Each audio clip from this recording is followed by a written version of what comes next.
Problem is because I've gotten a habit on stream of doing nothing. So then my brain's just like, I want to do nothing. Which is not good. Because yeah, obviously like before I was just like playing games the whole time, you know? And obviously that stopped a lot. So yeah, I should probably do something about that.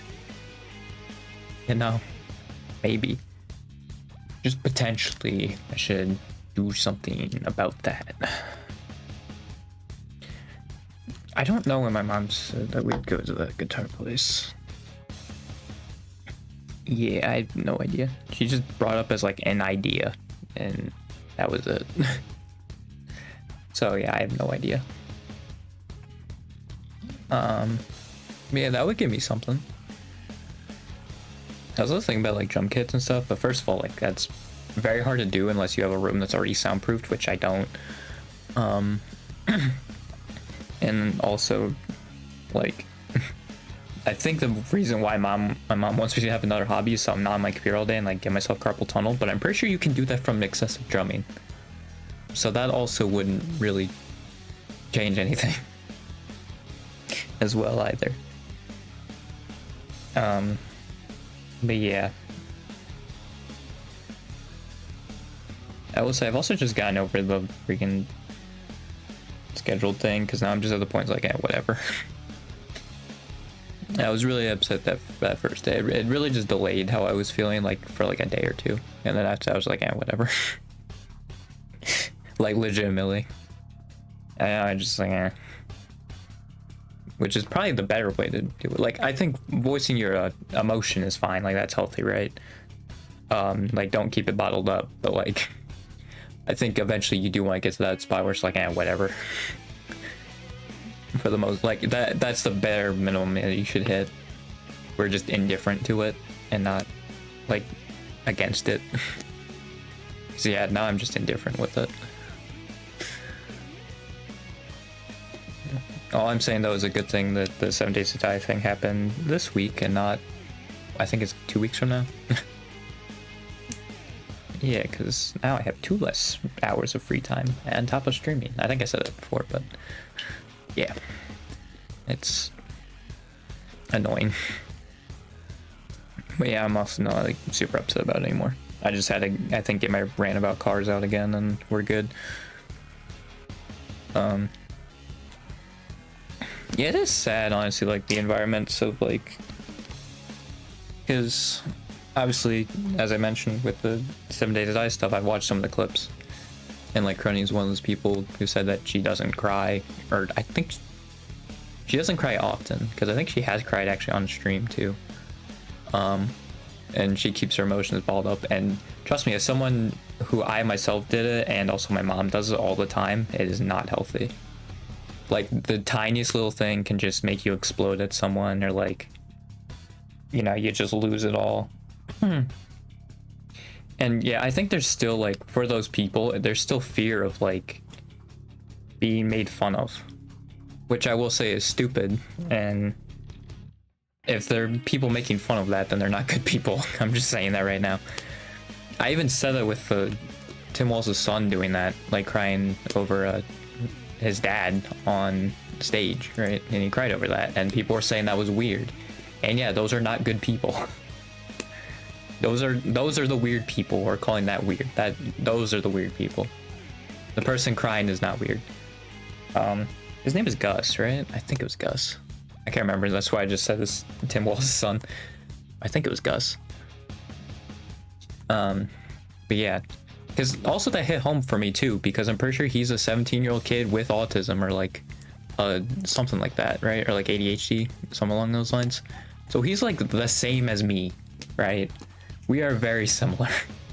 So that also hit home for me a little, like a lot, you know, just, and seeing people call that weird. Like, it's stupid. I mean, like, our country's so screwed because we have people actually believing the government can control the weather. It's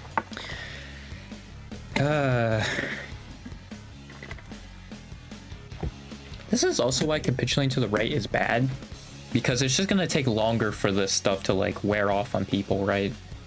And like for this like mass hysteria or whatever just to like go away. Because if you actually actively did counter messaging and like were more progressive, then this stuff wouldn't even be a thing. Or like, I guess I'm saying more of like Kamala and Tim Walz are in the spot of being progressive, right? Then like basically everything is going on, I think would just go away. You know, so then really only like the real like weirdos or like brain broken people from that, right? Will still actually believe that. I mean, maybe that still is true to some extent, but it's only gonna get worse. Like, I think I said before, but my friend told me, like, the Republicans are not trying to win the election necessarily, because like they already have a lot of power, right? They're just trying to keep hitting you with the same messaging, so it just gets, you just get desensitized to it and it just gets normalized. That's why they keep saying the same messaging and why they're so on, like, still going with the anti-LGBTQ stuff, even though it made them lose. Like, anti-abortion stuff, anti-immigration, like, that's why they keep doing it. It's because they want you to get used to it and just desensitized to it and have it be normalized. They're not trying to win, necessarily. Like, if you just look at this election, even, like, I feel like it's very clear, like, and even like what I saw with like the Sherrod Brown ad and like what Colin Arnold did with LGBTQ rights, and like Sherrod Brown's now doing a freaking pro border wall ad, and it's like, what are you doing? I guess maybe in Ohio that would work better, but like you're just completely alienating like leftists from that. I don't know, man. Like, I get like they're probably just there honestly for power, like most Democrats are, honestly, like, and Republicans, but like still, man, come on. Like, it's really not that hard to run like a Bernie Sanders-esque campaign, right? And you'd win so easily. It's so frustrating. I hate it. Because yeah, I've said it before many times. I think honestly in like a plus 30 district I could win right off of progressive agenda and just like campaigning my butt off, like going door to door. Obviously you can't do it in the bigger districts, but but you would probably win as a Democrat anyway. So like the primary would be the main election for those big ones. I'm saying for like smaller districts, like the ones that are more rural, more Republican, right? Those ones that aren't like plus 70 or something insane like that, because there are some districts that were like that, which is insane. I feel like, you know, a map's been gerrymandered if there's a district that wins by 70. You know, that seems like a bit much to me. Like, that number seems a little high. Because I think one of Louisiana's districts were plus 70. Yeah, plus 67. Insane. Like, absolutely insane. But yeah, I think for cities it's not necessarily like that, because I know, like, I think Richie Torres won his by like 60. Yeah, he won it by 65, but that's also like New York City, you know? So like, I feel like that one's hard to just kind of like be like, okay, we'll split it evenly. Like, that's something you can't really do that well.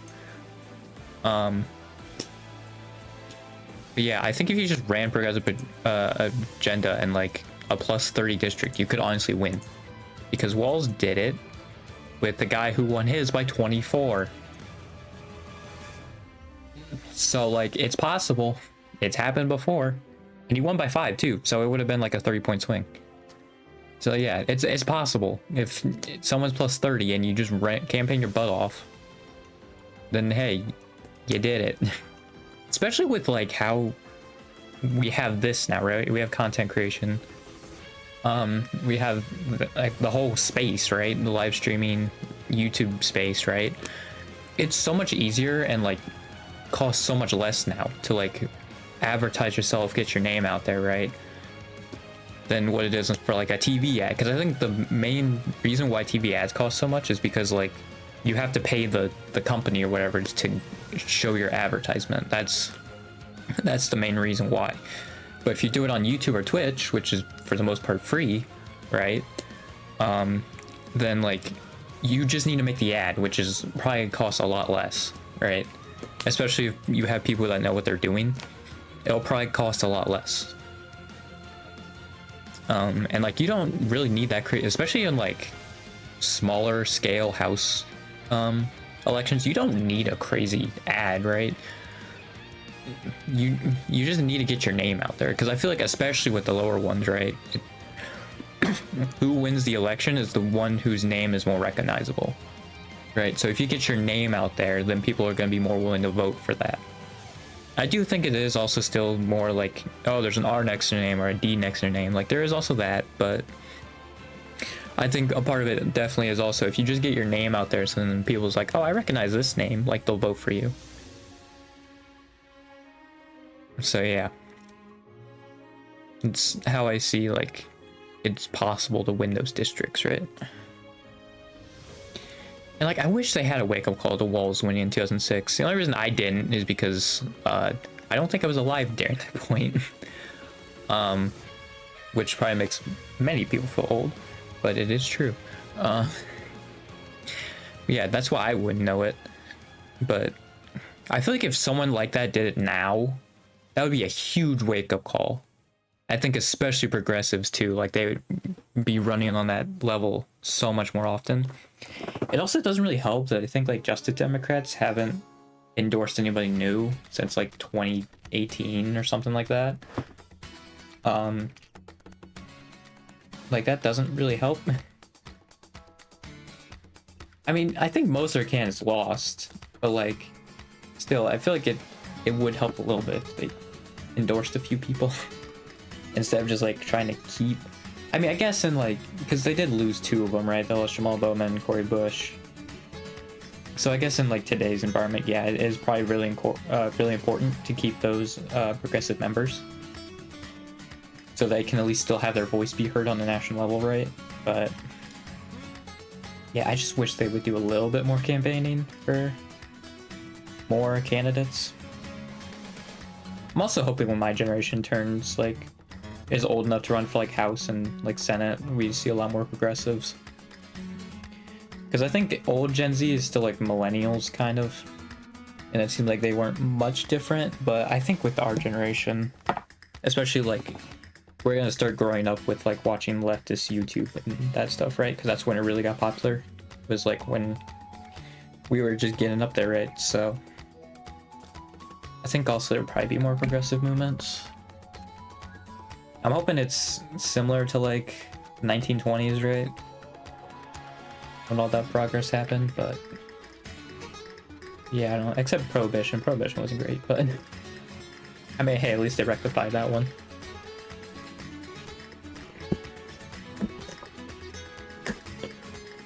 That's the thing with leftists, though. Like, we will admit to our mistakes when we're wrong.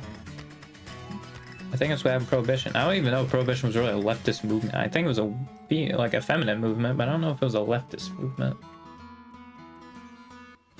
I'm not entirely sure. I feel like that one's more hard to classify. Yeah, I think the easiest way to classify it is probably just feminine movement. Mostly. I mean, obviously there was men who supported it too, but I think it started with women. Obviously, I'm not saying this is like, oh, blame the women for that. Like, that's an insane take. It's like an insane takeaway from that, but I'm more saying, like, it's an observation, you know?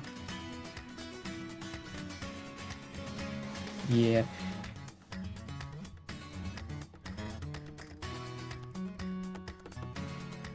I don't think keep talking about stuff, and I know that doesn't do well. Because I also watched Kevin Eckel's video on like podcasts, and I was like, yeah, for leftists, it's not great. I definitely need to do other stuff. It is a Sunday stream, so maybe once I'm done like talking about stuff, then maybe I'll get on to other stuff, you know? It's just now my brain doesn't want to do it, so that's great. I love that for myself.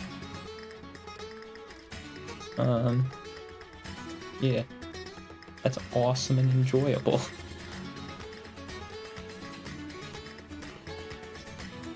I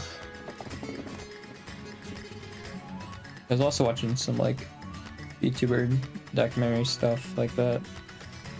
And even seen like Minhera culture, which is like, yeah, that's not great. I saw someone say like basically like with your mental illness, like I think it can be good, but you have to cope with it, right? Like you use Minhera as coping and not embracing it. Sorry, my mom was coughing. It was very loud. That's why I paused. I was like, as I was saying that. Just heard it very clearly. It's throwing me off. So yeah, there was that. There was like Yago, which I didn't even realize he was part of Sega. It's crazy. Yeah, and he was also part of some of the Sanrio games. I doubt I've ever seen them, right? Like gameplay of them, because I know Sanrio was like World Ball, Smash Ball, something like that. The one with the ball. I don't think he worked on that one, but yeah. I know, but I was thinking like, wasn't that made by Bethesda? No, Bethesda made the Where's Waldo game on the NES. That's right. I knew they made like something weird. It was that. Oh yeah, they also show like cover cores. I watched on their beginning too, where they made a VR ping pong game that was not great. Yeah, it is crazy how that stuff happens, and just like thinking about butterfly effects too, like, and butterfly effects have given us some good stuff and some bad stuff, you know? The good stuff like Alive, and I'm sure like a bunch of other great stuff too that I can't think of off the top of my head, but just like stuff in general. I mean, they've all started from somewhere, right? And also some bad stuff, like, you know, how like every Western government is at this point. Not great.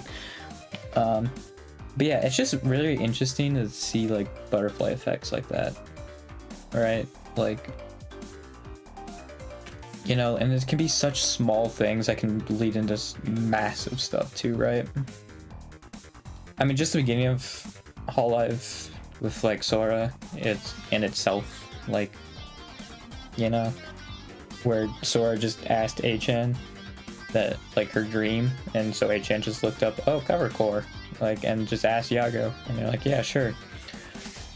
And so yeah, they started doing it, and they didn't even start out with them caring that much about it, right? They were like a tech company more, you know. So yeah, they were more focused on that, and I think Sora was more just like a mascot for them. And then in December 2017, I think it was 2017, just one VTuber having tech issues and recommending Sora. That's all it took, man. And then it blew up from there. And I'm sure there's also some other like huge butterfly effects there too as well, like throughout the rest of Hololive too. So yeah, like it's just crazy whenever you see stuff like that, man. Because yeah, they had technical issues. Like if they didn't have tech issues, then like Hololive probably wouldn't be where it is today, you know? Because I think that's when Covercore started actually caring about like the VTuber industry, right? Was after that. Because then I think they started seeing potential in it, right? So like Hololive might not even be around, or just like a lot smaller than what it is today, right? Like maybe there wouldn't even be an EN branch, or like we would just now be getting one, right? Who knows? Like it's crazy when you actually think about like everything that's in this world, right? Like everything had to happen exactly the way it happened for our world to be this way, you know? And it's kind of crazy to think about, right? Like, and even like our history too,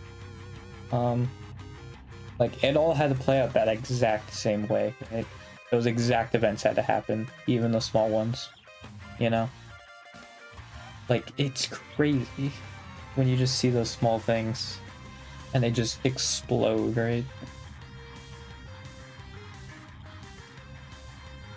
Yeah. It's very insane. I just like stuff like that. I don't know. I think it's just because like I like thinking about stuff a lot, so then that gives a little more thought, you know. And just like thinking about what happened, like what would happen if that didn't happen, stuff like that. Like what ifs, you know. I don't think I've invested in it too much, right? But it is like interesting to think about, like what if it didn't really play out, you know, the way that things actually did play out.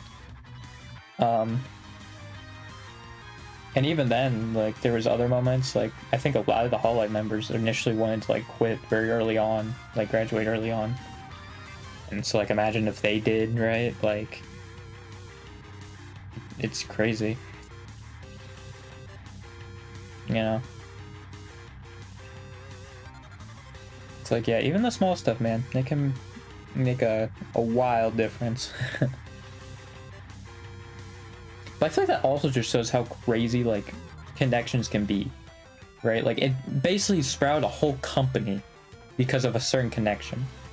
Even then, I don't even think they really knew each other. It was just that she just knew about Sora, right?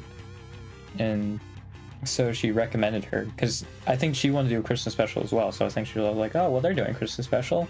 You can go watch theirs, right? So yeah, like it's crazy how much connections like can just make you as a content creator, right? And it's probably why I'm still like 0. Well, there's a bunch of other reasons too, but like I think it's definitely one big part of it because I haven't streamed with anybody, and even when I did stream people, they were people who also didn't have content creation presence, right? They were my friends, right? So they had like no internet presence, right? It's like even then it wouldn't have been that much different. But yeah, I also haven't streamed with anybody like on stream. I think I've just been by myself streaming for like over 2 years at least. It might be over 3 years actually. Yeah, I think about it. I'm pretty sure it actually is. I'm gonna check that because I'm on the VOD channel. So let me go through just to make sure. I'm pretty sure that's right though. Because it was definitely when the podcast ended. Actually, yeah, I can just go to the playlist. I made a playlist of it. There it is. Videos. What was the last one? 2022, mid 2022. So it was over 2 years, and I don't even remember if that last one I had anybody on. Oh no, I think I did, because the second last one it was just me. But yeah, the last one I think my friend was on for. So yeah, it's been over 2 years, almost 2.5, since I've streamed with anybody. And again, they didn't have no internet presence, and they also didn't stream, right? So like, I don't even know if it's really fair to say like I streamed with them, right? Like, I'm not entirely sure. But yeah, I'm also like actually being like, man, these are like some good conversations to make shorts. I'm really hoping an ad didn't play in the middle of those. That's what happened with one of them that I wanted to clip, and I talked about it too when it happened. And like there was a freaking ad playing over it. I was like, are you freaking kidding me, dude?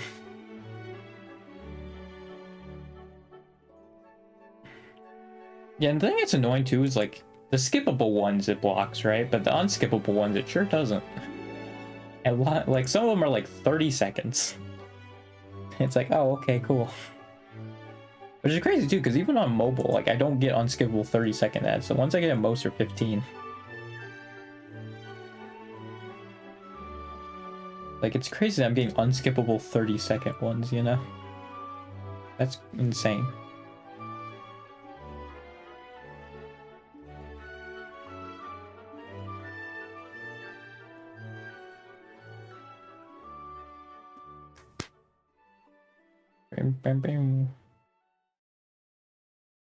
I'm just looking at stuff again. I should stop doing that. Especially like just looking on like Twitter and stuff. I need to stop. Well, I think on Twitter at this point, I'm just gonna be looking at my timeline, basically. You know what? I just want to watch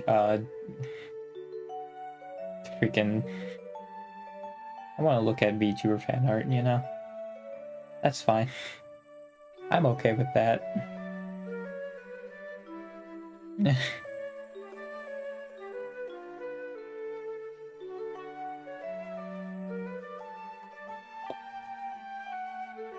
You know, I'm just okay with looking at it that way. Perfectly fine.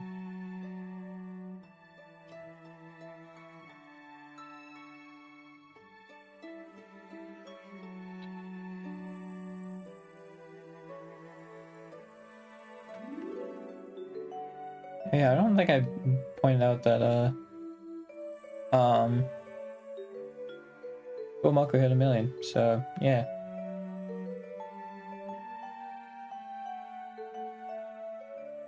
Good job and congrats to them. I was sorry, I was reading something. So that's why it took me a minute to congrats them. Congrats them? Congrats them. Took me a minute to congrats them, you know. Yeah.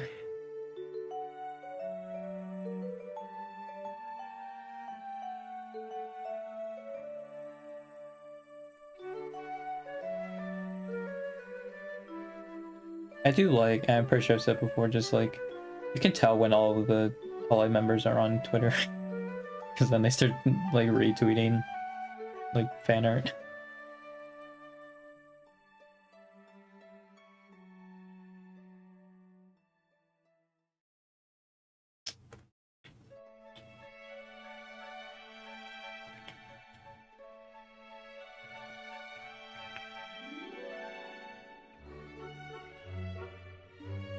And...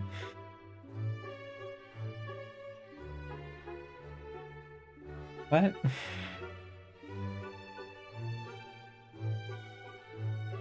Okay. I just see, was it like Kai Cenat and like John Cena just on a live stream with also McDonald? What? What is going on? So confused.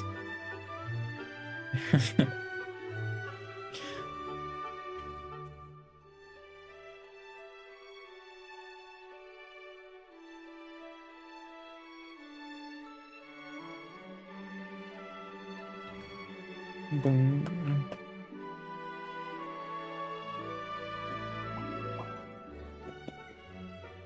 Bum, bum, bum, bum. Oh, yeah, I didn't even see how long that Fumoku endurance stream was, because I checked once to hit 1 million, but yeah, they obviously streamed for a little while longer. Because now I'm getting new Woo speak. Yeah. They hit 8 days after Carney did, and like, it honestly feels like that stretch was longer, but I think it was just because like the entire time I was like, oh yeah, they're definitely gonna hit it next. Because they were just zooming. They were initial D'ing their way up to 1 million after the GTA. We were just zooming. I think we'll really know like if they're for real, like gonna be one of the pillars if they start growing even more. Like past, I think All of Promise probably would be like a really good sign of like, oh yeah, no, they're for real. Like they growing. They might be like the next like big Hololive member.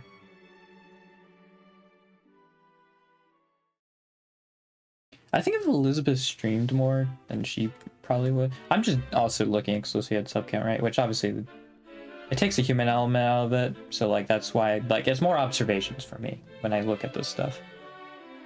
Because obviously they have the reasons for this stuff, you know? Like let them do what they want, you know? I'm just looking at it just like at a purely analytical point, right? Just saying like if their emotions didn't really matter, right? And that's a big if, right?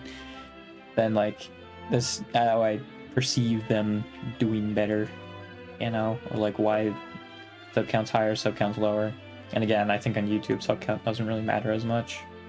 Because I think I think I checked Fauna's past streams and like Fumoko's past few streams, and I think Fauna actually often would have more than Fumoko. So like yeah, sub count I don't think really matters. You know, because I think Fauna is actually probably one who, in their live streams, has some of the highest view counts, despite being like one of the least sub to.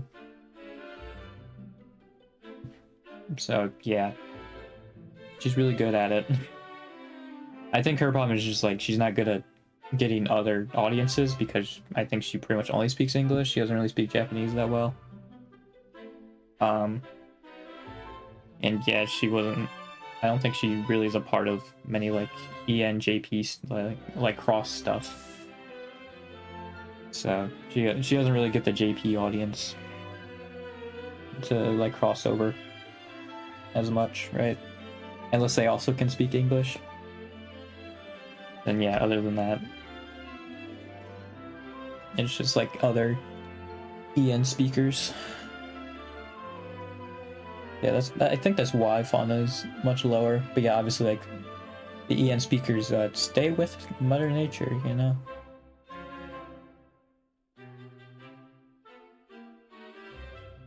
I mean, she is good at it, you know. She's probably the best streamer, and I think was it Pippa said that, right? That Fauna's like the best streamer. Yeah, and I think that is true, which is crazy because I don't think Fauna had a PL of streaming. Like, I think this is her, like, when she debuted was her first experience with, like, streaming. So it's crazy how good she is at it. You know? Even with, like, the April Fool's Minecraft stuff, man. It's crazy how good she is. Well, and I think because, like, and I think I've heard that she's, like, a Northernlion fan, and I think he yaps a lot. So, like, and obviously she yaps a lot. So, like, I think that is a part of it. I think your yapping ability, though, like, only works for keeping people in, which I think works with Fauna, like, in her sub count, makes sense. It's like, new people, I think, aren't really gonna, like, find that interesting, right? Like, you're not really gonna blow the socks off of the industry by just yapping, right? And that's something I've been doing the past few months, and hey, I can prove that. Well, it's also I'm not making shorts and stuff, but because I hate doing it. But, you know, I think with yapping, it's great at, like, keeping an audience, but as far as, like, reaching out for new audiences, yeah, maybe not. It's like, honestly, I think Fauna, like, although I was surprised at first, like, that she had low sub count, I think it does make the most sense. Because, yeah, even Fauna is, like, 4, like, I think, dedicated clip channels to her, like, it's insane. Ina has like a similar thing too, where she has like 3 dedicated clip channels to her as well.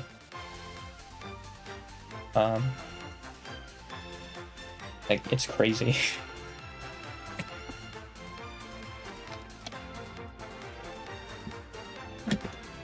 I think Ina has like a similar thing, right? Okay, thanks computer.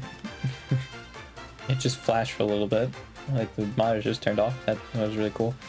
But I think Ina has the same thing. Of her being more comfy, cozy vibes.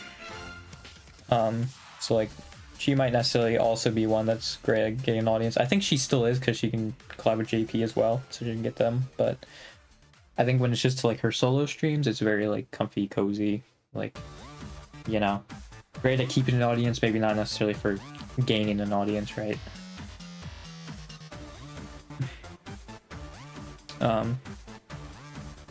Yeah, that's how I feel anyway.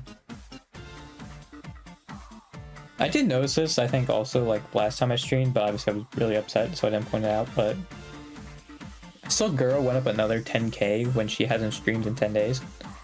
It's like, it's insane, like, how much you can still just benefit from, and, like, you still gain more people even though you're not streaming, right? Part-time streamer Galgura, like, it's crazy. And yeah, I wouldn't be surprised if she's like burnt out. I'm sure like being the most sub to, like, not only Hololive member but VTuber in general, like, is exhausting, right? I'm sure you have to do like so much extra stuff because you're like the most notable name, right? So yeah, I'm sure that's also why she hasn't streamed as much, you know? I think Girl also doesn't really post on Twitter either. I think it's really just about announcements. Because I haven't followed the Girl. Yeah. Yeah, Garage is kind of like... Yeah, I think it's just really for announcements. Oh, she does retweet art, but... Yeah, I assume also she hasn't really been on Twitter much.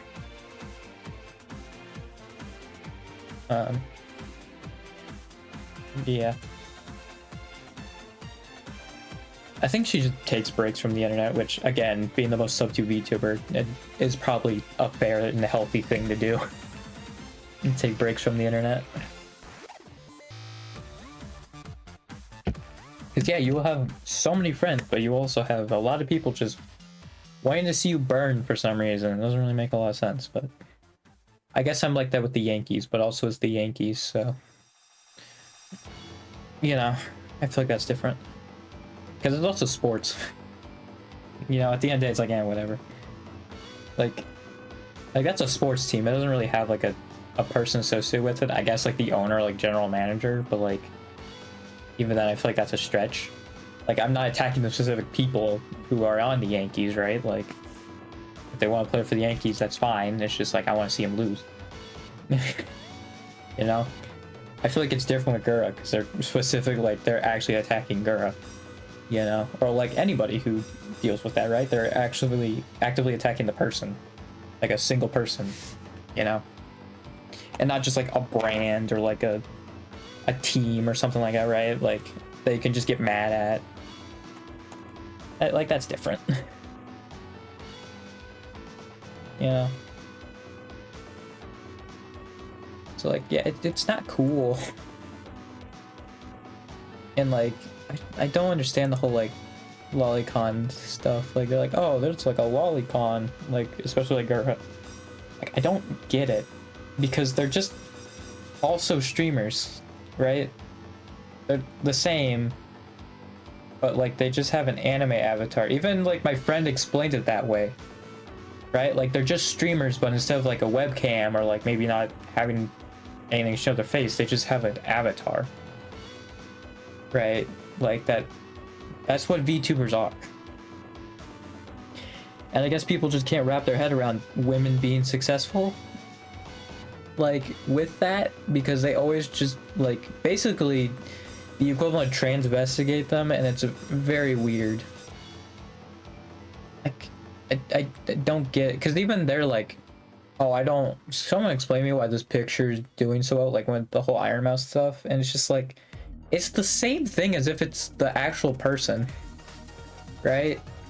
It's just they might not want to show their face, or they're using something that they feel like that represents them more, right? So like it's such a stupid thing to say. It's like an ignorant thing to say. Like it is insanely stupid. I don't need to see their face to like, and it was very clear when Ame was making her announcement, right? It wasn't even a graduation, it was an affiliate status. Even I was still like emotional about it, and I didn't even need to know what she looked like, right? She already had her VTuber model. Like, it's stupid. God, I hate that people are so ignorant in this world. And also goes the same with freaking politics, and I lose my mind over it. I lose brain cells every day at how people can be this stupid and like not think for like 2 seconds. Like they have to be like literally like sheep, and you have to herd them into the right pen essentially. And it's like, God, like how have you never thought like thinking for like 2 seconds was a good idea? Like never once, man. It's insane. Like that's just something I don't get. Maybe it's just because I think all the time, right? Like I'm just in my thoughts all the time, and I think that's just because I don't talk to people, right? Like I don't really have many friends or like people that I feel comfortable talking to because of social anxiety. But yeah, like it's just, I don't know, man. It's just insane to me that people are like that. And like I think if I do start getting influence, I start talking about political stuff, because I probably will, right? Because I want to inform people, you know. I want us to live a better life, you know? That's what I want to do. So I'm going to inform people as much as I can. Right? Like, do the most that I can. Because I'm not even fully sure if I want to be a politician. Like, being in, like, just an office and just, like, hearing these people who just, like, only are listen to corporations because of lobbying and just hearing that all day, like, I feel like that'd be miserable, but I don't know. Yeah, like, I ain't got a clue. Oh, I did not shuffle this. Whoops. I'm sorry. Like, every once in a while, I forget to put the playlist on shuffle. Yeah, like, that's the one main thing that I think would keep me from being a politician. It's just because I feel like it'd be so boring. And, like, I'd be losing my mind every day. Which is probably not what you want from a job. You know? So that's probably the one main thing that keeps me from wanting to be, like, being, like, certain that I want to be a politician. Because, yeah, honestly, I think this would be my dream job. You know? It's a good way to, like, talk about my passions, like, play games and, like, do stuff I like, and also inform people, you know? Like, it really has, and entertain people too, because that's another thing I want to do. Like, it really just has everything I want. The only downside with content creation is that it takes a lot of luck with, like, just getting seen by the algorithm, or, like, the connections you make, right? Like, there's so much luck that goes into that. I'm sure you can take your shots, right? Like, obviously, you can try and take your shots, but there's just so much luck that goes into it, right? If we're gonna use luck as a definition of, like, opportunity and, like, the ability to capitalize on it, like, there's not very many opportunities, man. Especially with the content creation world as it is now, and how many people there are, right? And the saturation of it. There's not very many opportunities. You have to make your moment count. The problem is, like, I'm not really working on anything that I feel like would be useful, but I also don't really have any ideas on, like, how I can really stand out, you know? I think I have, honestly, with, like, a VTuber that talks about politics. That's not really something that exists. There's the one guy, but he doesn't talk about politics in general. He talks about other stuff. Like, also how censorship is dumb, which I got in the whole thing on that at some other stream. I'm not gonna deal with it. But, like, a VTuber who's political is something that's not really been done, you know? Like, because even like Pippa, I think she's said stuff, but, like, I think the whole point is that she is controversial, and I'm sure she does a real good job at keeping her opinions on that stuff. Like, you know, you still don't entirely know. But, like, I would be all the way out there. I think it's another reason why, like, if I were to go in, like, Hololive or something like that, that would not be a good fit.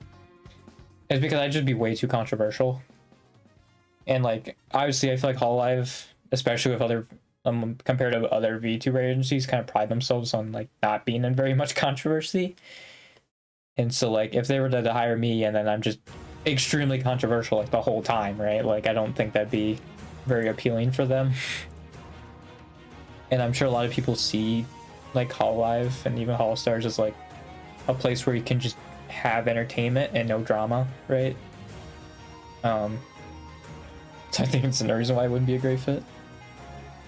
It's just because, yeah, that I'd just be bombarded with that. I mean, I guess Cali did have that, right? But I think it started to go away. So, like, yeah, I feel like it's kind of hard. It just depends. Because obviously when you talk about political stuff, like, there's just a huge divide. I basically probably just would not go anywhere near, like, any other social media site, probably, if I were to join a Hololive or something like that and actually voice my opinions. I probably just wouldn't be on that kind of stuff, or just, like, pay that stuff no mind. Like, just be there, make announcements. I think kind of like how Jeremy's done it, like Jeremy Dooley.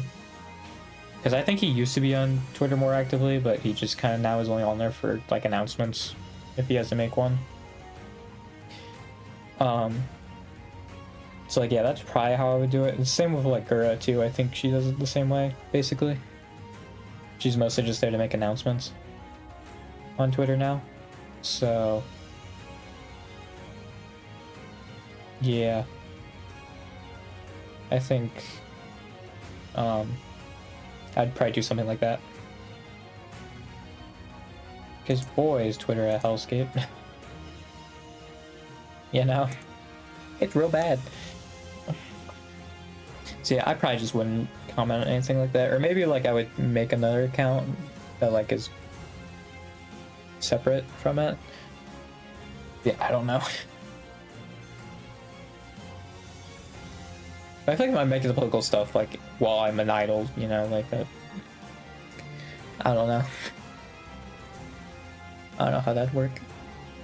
Because like I know they talk about serious topics, right? And like obviously I would do that. It's just I think politics is kind of a no-no for that, you know? Because they can't talk about serious stuff, and even like Fubuki and them can often talk about like drama. I think it's mostly though drama like within Hololive itself, so like it makes sense to talk about it, but yeah, I just think I'd probably be a liability if I were actually like signed on. I definitely would have to make like another like account or something like that just so I could voice that stuff, you know? For sure. If I were to be a part of Hololive, because I do know some of the members do that, and I would for sure need to do that. Absolutely. Because yeah, for me it's probably to get like my political stuff out,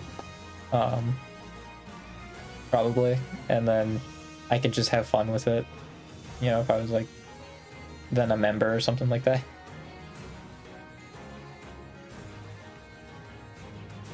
But yeah, I think also Hololive though at this point is getting to the point where you need to be real good to get in. Not saying obviously like the early members are bad or anything, obviously not. They're all great, but I do think the bar is a lot higher for entry, you know, because even like with Advent, it seemed like they were starting to get people who were denied into Hololive.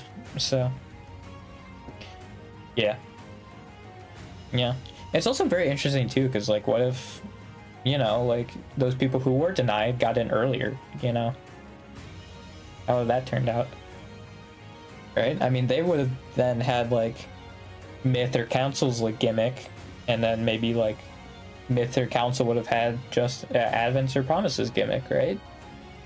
Like it's very interesting to think about, like maybe not too in depth, but just like as a like nice thought experiment for like a little bit, you know. I feel like it's something, you know, to just keep in mind. Because I'm sure also like the Myth and Council girls would have probably kept auditioning like the Advent and Justice girls were, right? So yeah, it's very interesting to think about. Actually, I don't know if Ina, because Ina said that she almost declined it when she did get accepted, so I don't know if Ina would have. I think honestly, if Ina was probably that one shot and she nailed it, you know. Miss 100% of the shots you don't take, you know. Like, yeah. I just need to learn, like, in practice. That's the one thing that I don't do much, and I always forget, is like, yeah, if you just keep practicing it, right, it'll get better. And I always forget about that. I think it's because, like, throughout school, I'm sorry, I'm getting yawn. But I think throughout school, for the most part, I had, like, all A's, or, like, A's and B's, right? So, like, I never really had to, like, practice. I never really had to study, except for spelling tests. I would be forced to study, but other than that, I wouldn't study, like, at all. And, I mean, even now, like, I still really don't. But, yeah, like, obviously that was something I never really did. And, like, I wasn't really a part of anything. Like, I wasn't part of band, I wasn't part of choir. I didn't really do chores, right? I didn't really do much. And even like, I would always put the computer on easy, right? Because I hated losing. So I never really learned practicing, right? And it was taught to me a lot, like told me a lot, like practice make perfect, right? It's just something I never really did. Because I always would take like the easiest route, or like I would just do nothing, right? So like I never really learned practicing, or like that idea never really stuck into my brain, right? So like I feel like it's very interesting. And also I'm definitely gonna, if I have like a peer, or like, I say peer because like maybe not necessarily a child, but like someone younger that I would look after, I would definitely teach them differently. Because I think how I've been brought up, and it's not really my mom's fault, it's probably more my dad's fault, but like I'm a mess, dude. There was that week where my mom was in the hospital, so like I basically had to do stuff on my own. It was real bad. It was so bad. I was a freaking mess. So yeah, I definitely would want to teach them like chores and stuff, like either when they want to do it, or like at least at a younger age. So then it's just like stuck with them for longer, you know, and like make that part of the routine. So it's just something they learn to do, and just like even when they move out, like they know they have to do that, right? And they can fend for themselves on their own more. And if like they were to complain, which I feel like is a fair complaint, that like I didn't do much in my childhood, so like why am I having them do that stuff? Like I'm just gonna say, because I don't want them to turn like I have, you know, like where it's really hard for me to do stuff. Like I'm a freaking wreck. Like I'm a mess. I don't really do much. Like I don't want to really do much. Like it's bad. There's a lot of bad stuff that came from this. Because like yeah, it was a fun childhood, but like I didn't, like adulthood, especially the beginning parts of it, is gonna be a freaking nightmare for me. Right? And like I'm sure I still could have had an enjoyable childhood, like while learning that stuff.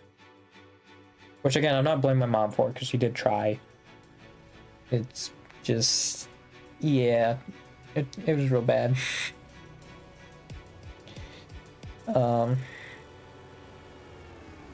Yeah. I feel like I've also invested so much in this, and I really haven't gotten much return. But we'll see. Again, I think if I keep working at it, we'll be fine. I've been thinking about asking my brother, like, maybe if he's interested in video editing, like making shorts for me. Because he also is someone who doesn't really do much. He just sits in his room all day. Just like me. But like he doesn't really, like he's, you know, an adult. And like he doesn't have a job or anything.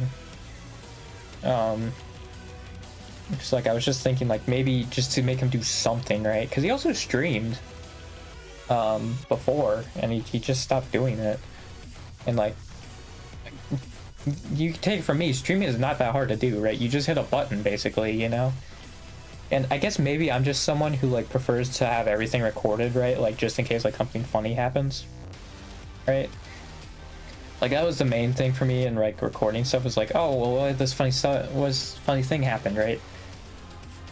So that's just my mindset. I know some people are like in the way that like they don't want everything to be recorded, and I think they just want to like enjoy, you know, just like hanging out with people. But yeah, I feel like I'm the opposite in that, where like I feel like everything should be recorded, because like I think it's also just because I can still be chill and like I don't have a problem with it, right? Like I still feel like I'm myself even when I'm recording, right? I don't feel like I'm putting on an act, or like it like takes too much out of me, right? I mean, I can see people having an issue with that. Like I'm not blaming them or anything. It's just like I think I'm different that way, where like I'm just, what you see on stream is just who I am, right? So like it's not any different for me. Well, I can just say who I am if I'm not socially anxious. You know, I think that's more accurate. Because yeah, I would be very quiet otherwise. Like at school, I'm very quiet. I basically only talk to my friend, and then like that's it. The other time, I'm just listening to music the whole time, like the whole rest of the day, just by myself, like just to myself. Which again, I'm sure is not healthy, but it's so hard to make friends, man. Ugh. It sucks, man.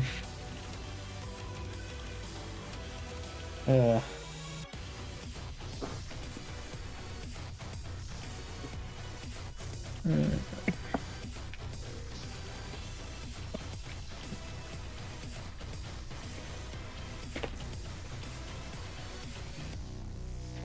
Good.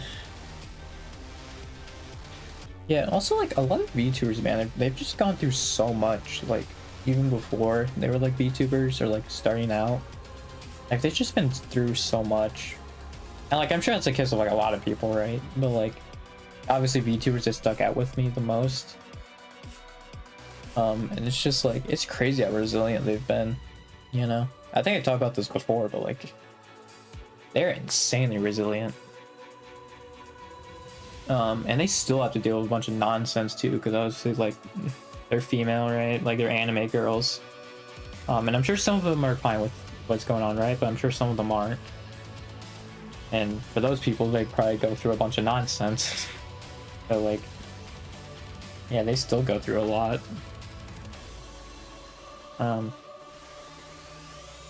Yeah, like I wouldn't say my childhood was perfect, like in any stretch of the imagination. Like, I think for me it was fun for the most part, but there's a bunch of other stuff. Like, and I think it's mostly because of my dad. I'm gonna be honest, that like it wasn't great. And I think the best way to describe my dad is how my mom described him, of like he's a nice person to everybody but my mom. I think that's probably the best way to describe him.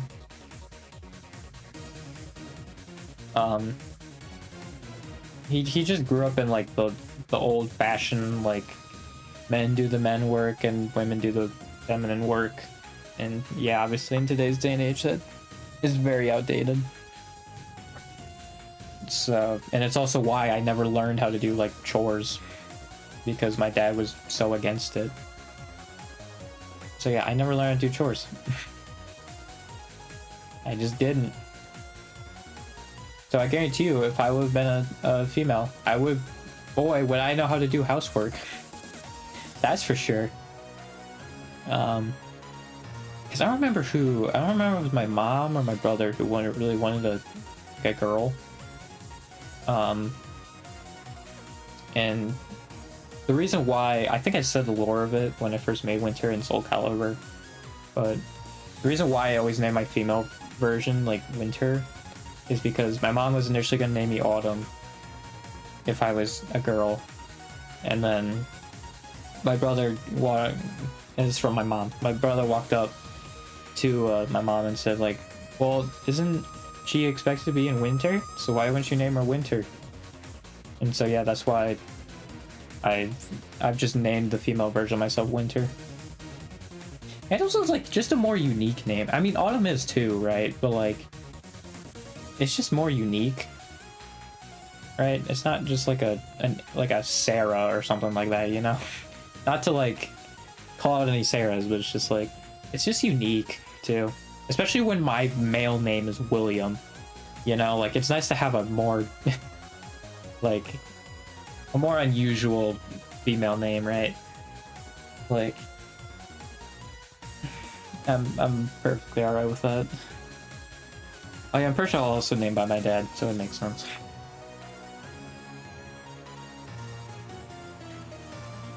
But yeah, that's the lore for like Winter. So whenever I have like a female version, that is something I was thinking about too, is like learning how to do speaking of feminine voice and doing like going back and forth between a male and female persona of me, right?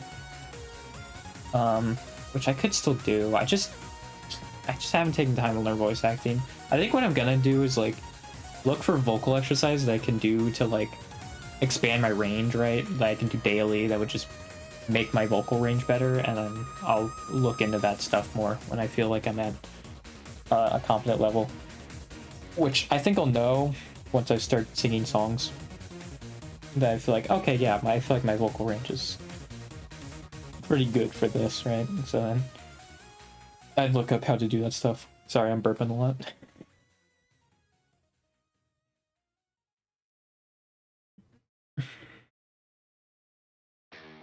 Yeah, I think that's probably what I should do. And you know what, screw it. I'll just look them up now. So like I don't forget, right? Vocal exercises to do every day. Okay, there's literally a video with 9 million views on it. So there's that. There's the other ones for beginners, which would probably be a good one.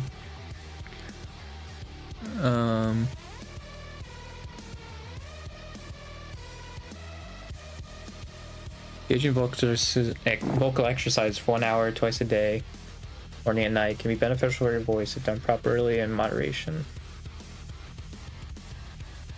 There's also one for 30 minutes.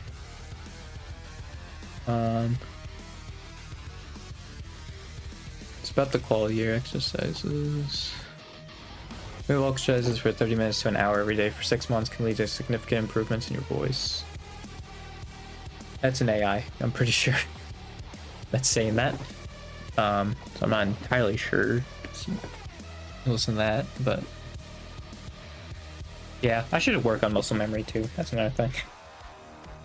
I think I'll definitely watch the video because like I already have like a strength conditioning thing, and like obviously that's different, right? Because it's like muscle, like biceps, like calves, you know, stuff like that. It's not like your vocal cords, right? But I think that would be a great time to do it. I don't know though, because like I'm very self-conscious about that stuff. So I don't know if I'd do it then. Yeah, doing it in the morning and the night would be hard. Like to do that, like I probably could only do it once a day during school days. I think I'd have to wake up earlier than I do to work on that. It's also 30 minutes to an hour as well.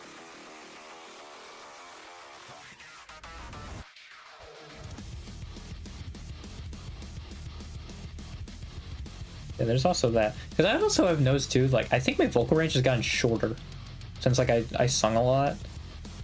I don't know if I said it. I'm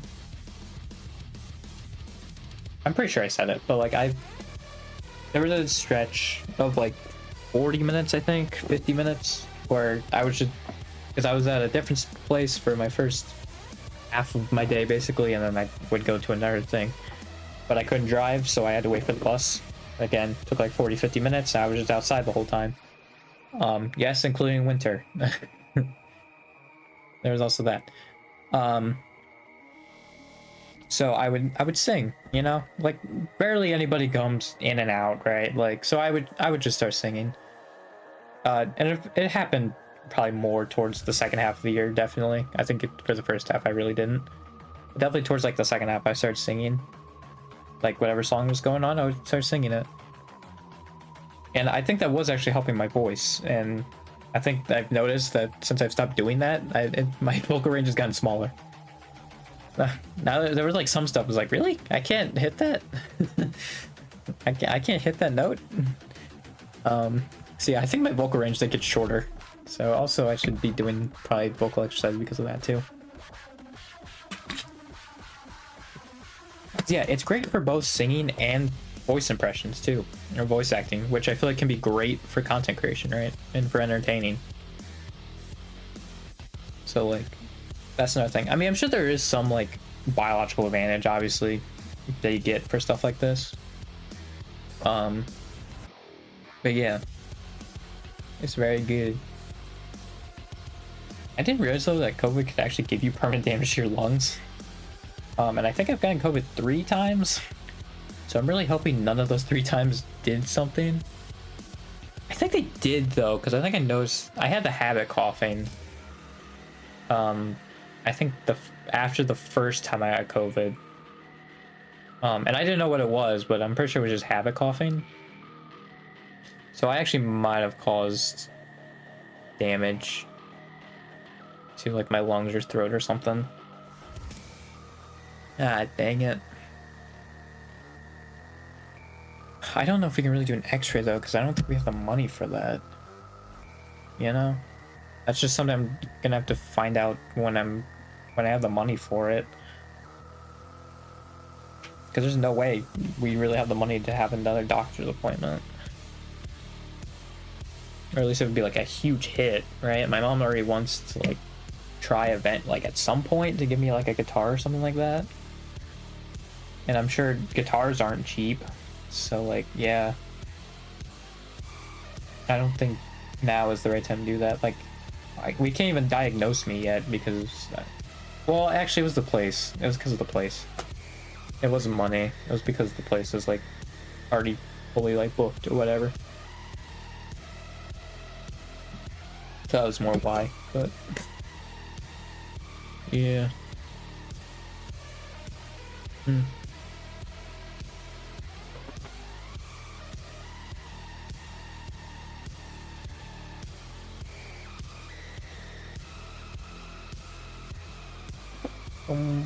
Play do.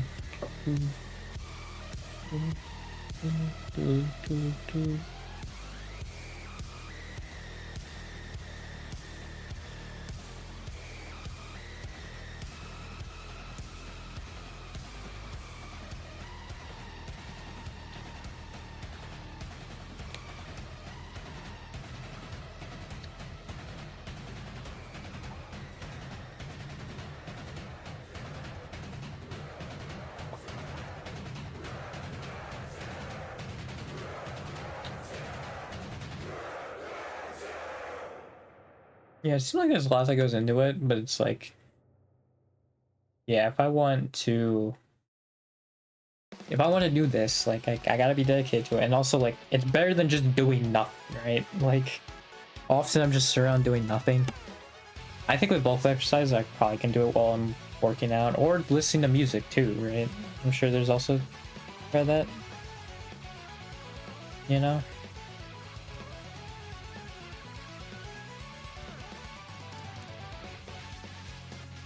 During your day while walking or climbing stairs, breathe in and slowly exhale, counting out loud but quietly. I'm also really bad at just like seeing the words. I think I was better at it when I was younger, but like especially now, I'm really bad at just like seeing stuff being described and not like having a visual for it.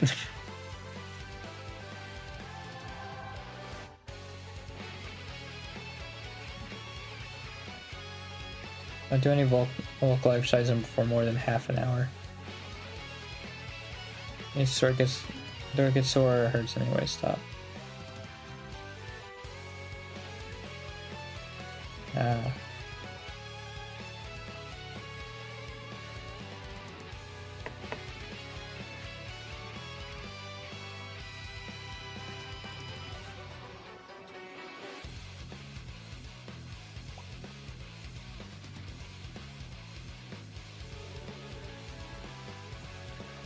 No, diet. Avoid dairy and chocolate. I literally drink chocolate milk.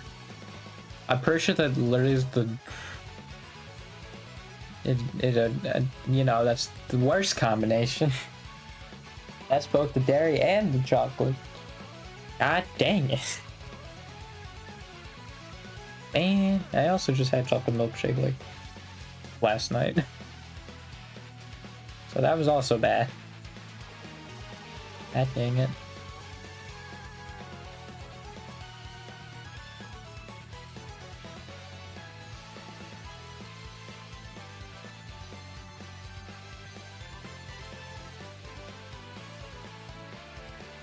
Walking, swimming, cycling. I assume exercise bike would be the same thing as cycling.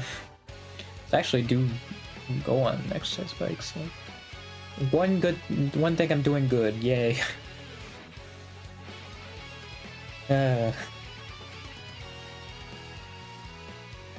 Quick inhale, slow exhale.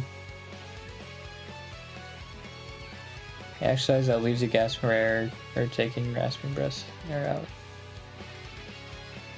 Pilates. Where Pilates again?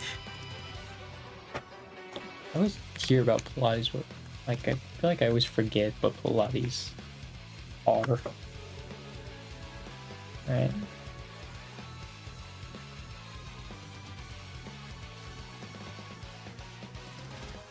Seems like it's mostly leg exercises.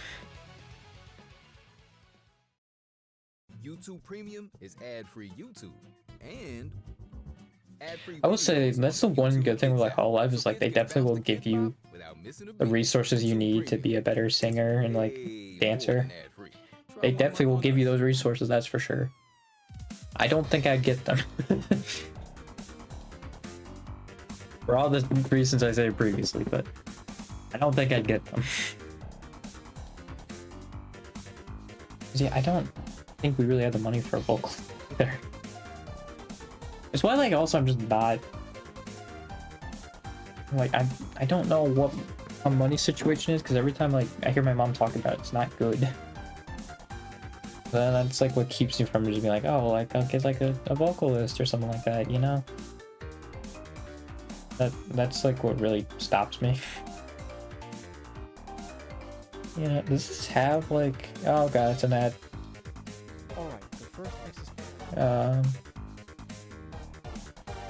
Oh, these are, it's literally just only text. Why is the intro so long? Oh wait, is it not even text? It's not even text, it's just audio. Why? Why is it just audio? You have a whole video in front of you. Why are you not putting text on it? That doesn't make any sense.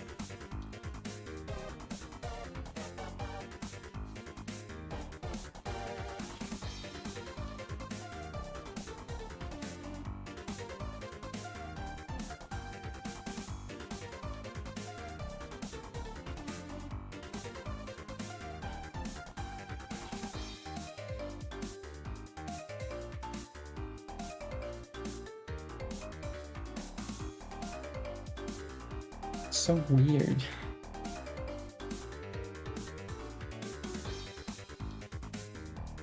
I feel like that just doesn't make any sense when you have a whole freaking video and you just make it audio only. Why? Why? They're on Spotify. Why? Like, I feel like it's fine for the audio only thing if it was on Spotify, but like, you have a whole YouTube video.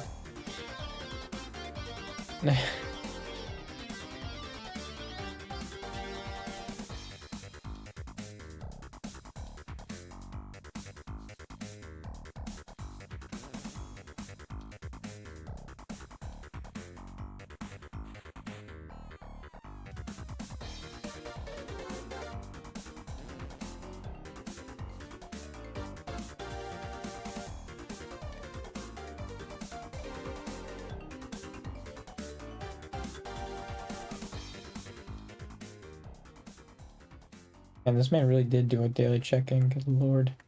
He stopped though, because he stopped on January 27th. So. He did eventually stop doing it, but...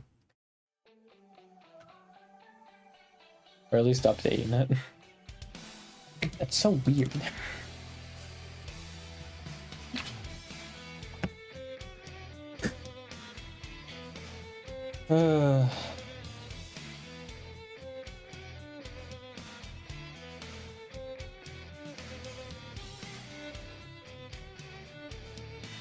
Like, I just wish I could afford just like having me be self-taught. I don't know, man. I feel like it's just something of like going on my way to watch a YouTube video that it's different for me. I don't know. Cause like I really don't want to do it that way, but like I really want to do it in the way that I have a vocalist there. So like it's weird. I guess because like you already have like a set time, right? Because I assume that's how it would probably be if you had a vocalist, right? You already have time put aside for it, so I think that's probably why it's different. Where compared to this, it's like whenever I would feel like it, which I probably would never feel like doing it. It's the problem.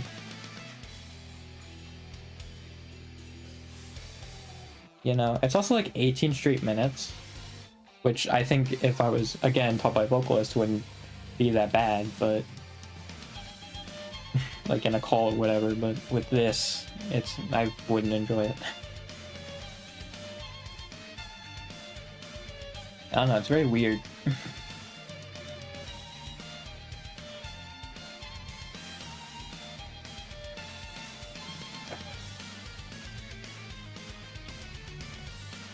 I mean, I think it's also possible you could just sing songs and then get used to it, right? But I think it is also true, like if your throat's getting sore, like I think like your jaw's hurting or something, like you should stop. Right? Because like I think you're not doing it right. But yeah, I think also just singing that stuff would also just be better too. Because it's like you give the practical experience too for it.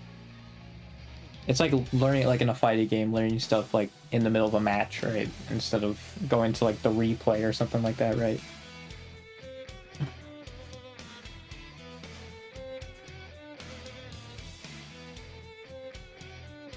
Yeah, I don't know.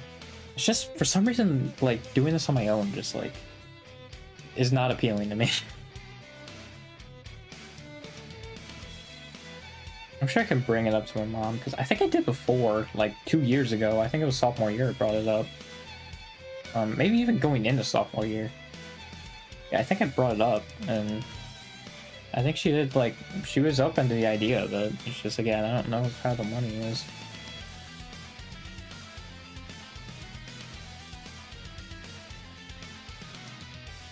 It's definitely something I could try, though.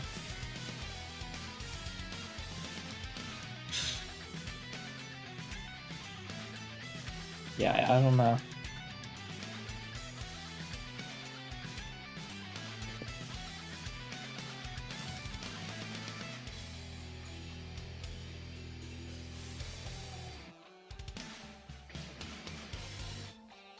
Yeah, I'm also not entirely sure what goes into Pilates.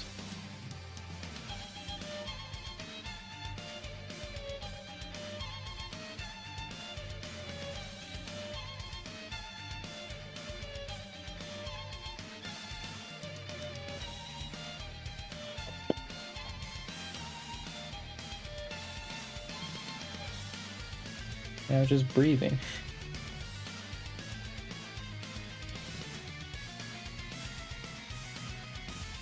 I think they said this was a book too, you can do that with.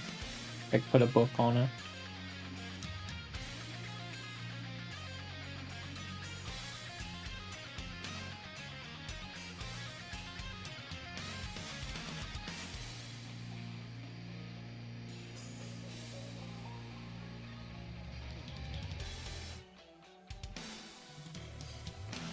Ugh. Yeah, maybe they would teach me Pilates. I don't think they would. I feel like at most they'd probably tell me to do Pilates and just like, well, figure it out. Like, oh, okay.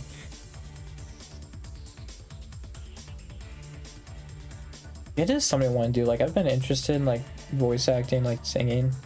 Again, I think for me it's just the initiation of it. Once I start doing it, then it won't be that bad, but that's just how it is for me, man. Like, and I think mom even said like it's very normal for like neurodivergent people to be like exhausted at the thought of starting something. And it's like, yeah, that's just how I am. It's very hard for me to start doing it. And I think like, to add on to that, like you just try to look for any excuse as to why like you're valid in not starting it, right? Which is what I'm doing with like the money thing. Like, I think I'm using that as like a way to really stop me from doing it, but like, I guess it is possible I could do it, right?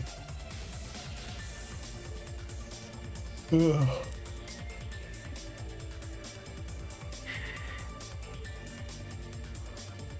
Like, I just ride the exercise bike a lot, you know? There's that.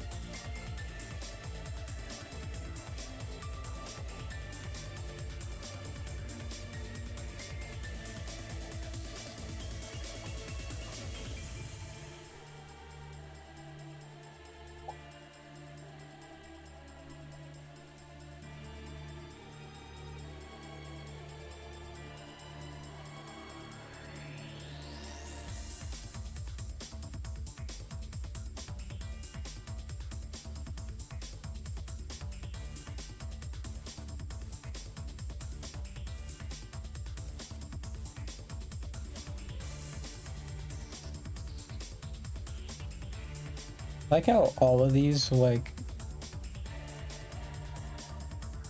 are intermediate or beginner. These like 15. Like they have difficulties, but they're all either beginner or intermediate. None are like advanced or anything like that. They're beginner and intermediate.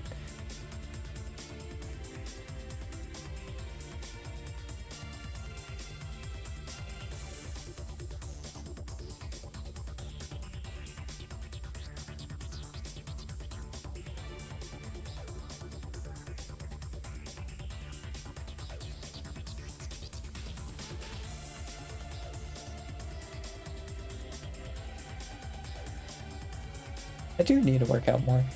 That's another thing I need to do. Like obviously I have the freaking that stuff, right? At school I have a strength conditioning class. But I also only have that for the semester. And other than that, I basically just ride the exercise bike for 30 minutes. And there's also no like strength into it at all because I broke it. So it's just me riding an exercise bike with no resistance for 30 minutes. Which I think probably constitutes to like 30 minutes a day, like cardio a day, but probably not great aside from that.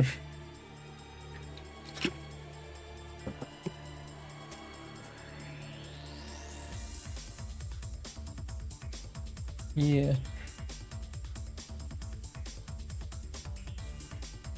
I was playing Tekken a little bit. I'm actually still doing decently well, which is crazy, like with Victor. I think it's just because like I just do the dumbest stuff and like it just works. And like I never just make it not my turn. Right? Because I just then do a 1+2 with Victor. Discover new music with a swipe. Right? On the YouTube If I feel like I'm just getting a little bit pressured.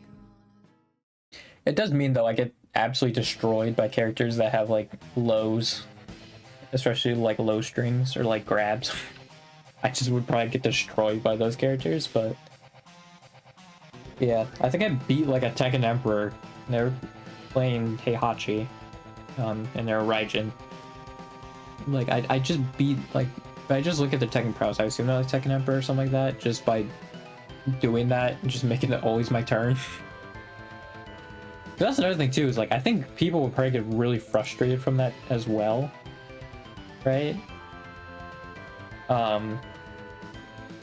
Because yeah, you just are just like, no, it's my turn still.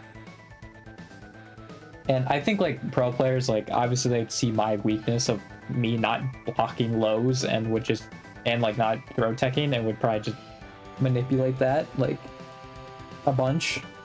That's the thing too, is like you can't condition me by hitting lows. I just will keep getting hit by the lows is the thing. You can't condition me. Maybe once I start blocking lows then I can get conditioned, but not right now. But yeah, I mean all they would have to do is just spam the lows and I'm just done.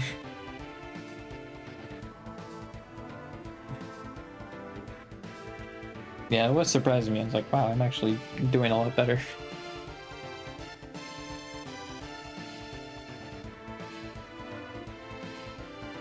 Also, if I just knew what I was doing with Dragunov and neutral, I would probably do so good with Dragunov. I just have no idea what I'm doing. And like, I even looked up a guide and like, none of it stuck.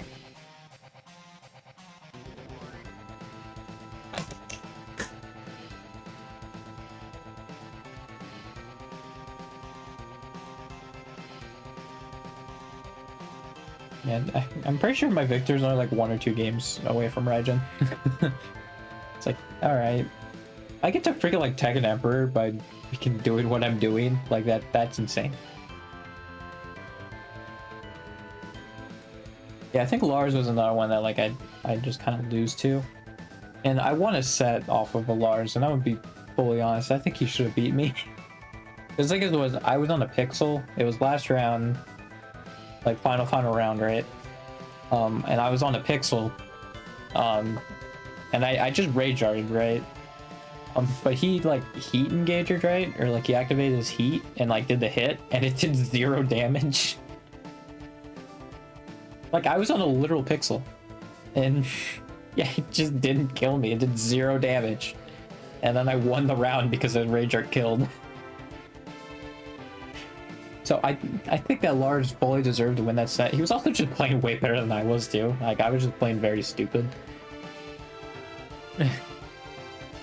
Yeah, I just won that.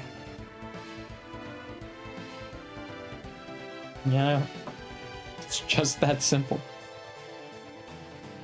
I think I'm also doing Core Circle 4 2 like way too much as well. I usually do it at the end of rounds, but I've also noticed because like a lot of people in blue ranks now just like backdash a lot.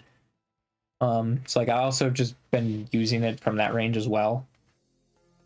And yeah, I probably should stop doing that. Because also sometimes if they close the gap, then like obviously there's nothing you can do, you know? Because not only did the gun whiff, but now also you gotta get in the stance, right? So yeah, there's a lot.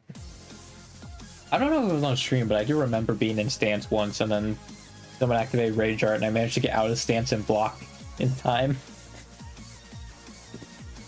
It was really funny.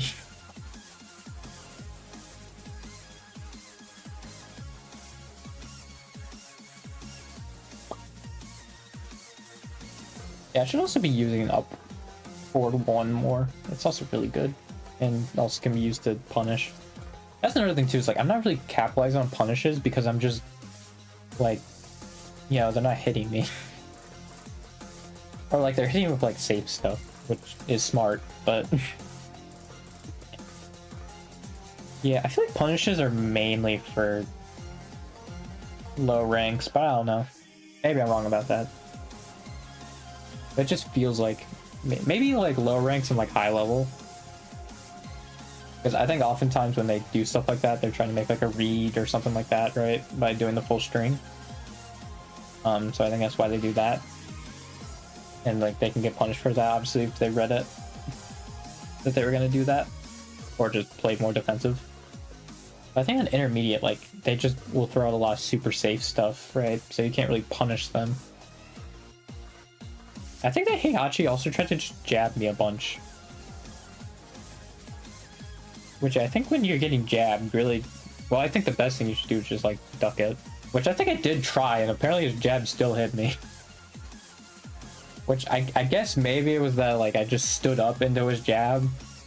But it really seemed like I just... It was like a mid, was the, like, there was a jab that was a mid, and it was like, oh, okay, cool. Yeah, because that's another thing too with Victor is like now I'm playing unsafe and I'm just doing a bunch of unsafe strings. I think it's just because like before I was never punished for it, but now I'm actually starting to get punished for it and I need to stop doing that. I need to like do safe options or like react to string, like to finish the string on hit, you know? I need to learn to do that.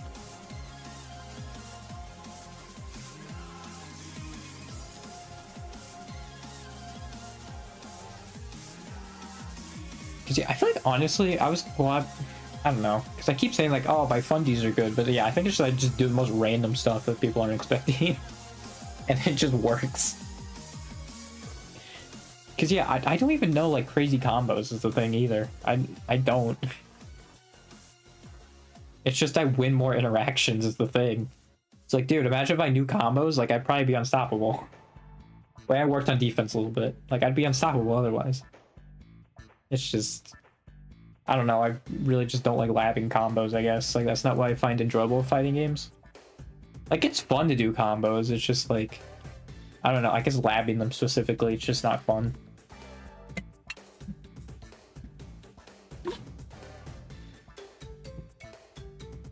Like honestly, if I play Street Fighter 6, I'd probably be a modern player just because like there's a lot of auto combos for modern.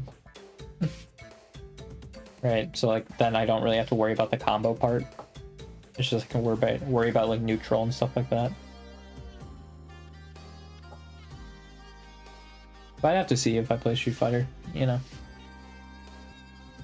Well, I guess again, like inputting the combos aren't like the part that sucks. It's just like, I guess the muscle memory for like the super complex ones is really what sucks.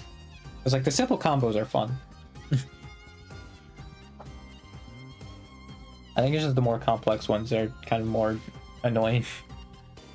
I did hit it like twice though in a match. Like one of the more complicated combos I learned from Victor. That was pretty neat. I don't remember if I won those rounds, but hey, I hit that combo, so it was pretty cool. I should really learn like the wall break, like floor break combos. That's something I should really learn. I think it's like similar combo routes. It's like I could probably just follow the combo route, honestly, and like it'd probably be very similar, but yeah, I don't know. I feel like I'm never like prepared enough to like do it. It's weird. And also, especially like if there's like multiple breaks you get right with like, I think you can do that on Ortiz Farm and freaking the Elegant Palace. Like they just go zooming eventually. Oh, and Secluded Training Ground too. Yeah, they just go zooming. It's like, well, I have no idea what hits here. Forward 1+2 probably does. And that's probably technically a combo ender. Yeah, forward 1+2 is actually like has a lot of range. Obviously though, like it sucks if it misses, because I think on hit it's actually not bad. I think it's still safe on hit. I think it also has a block animation, like knocks it back a little bit too, so it'd be hard to punish regardless, but yeah, I think it's fine on hit, but obviously it sucks if it's like sidestepped or it whiffs, right? I also just been trying to use like rage arts as like reads, and it's not good. I just mash rage art. Like there was one where like we were just in neutral. I just used the rage art. I'm like, what am I doing? Like we were just in neutral, like nowhere near each other. I just activated the rage art. I was like, wow, all right, that sucked.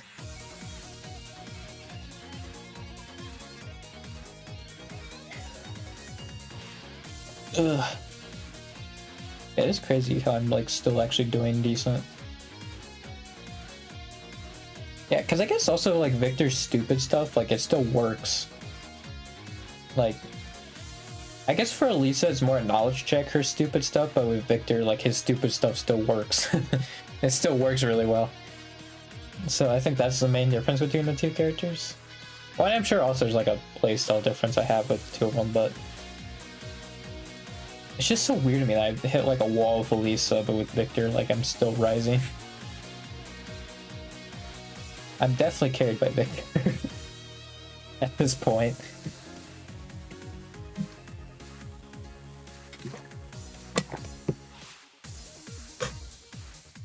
And I still don't really understand it.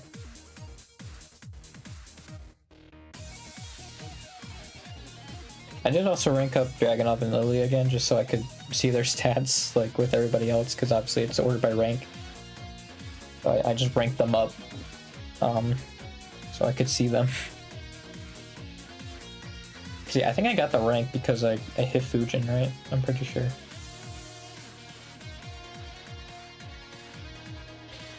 Yeah, honestly, like his regimen's kind of scary because like now you run into like Gods of Destructions, right? Like it's very possible. It's what I thought that Heihachi was at first, but I think with their Tekken Pros are like Tekken Emperor or something like that. I think they're only like a few ranks higher if I were to guess.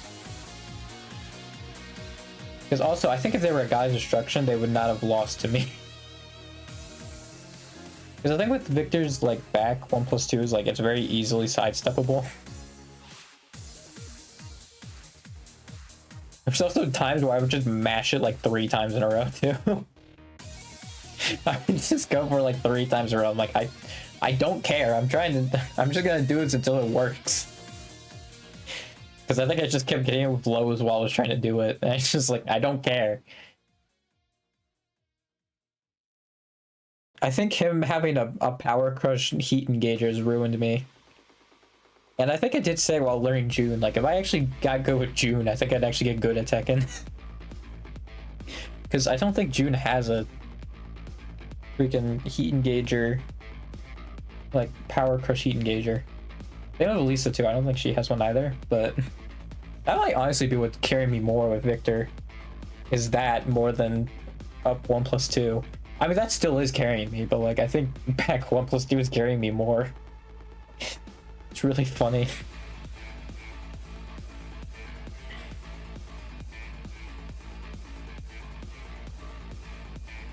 Yeah, I could ask my brother if he wanted to edit some stuff.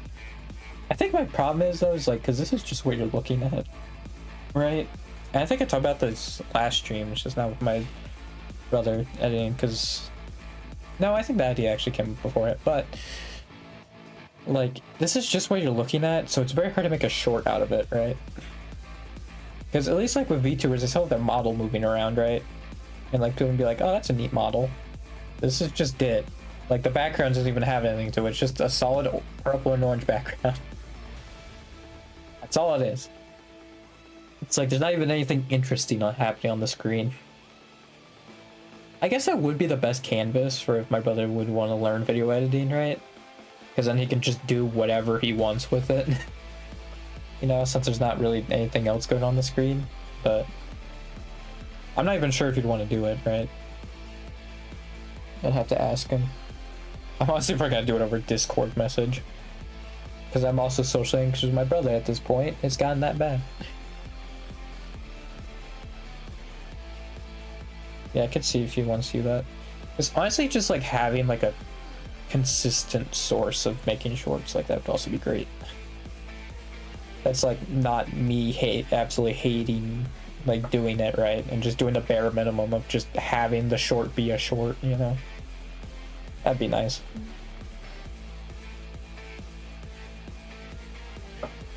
Yeah.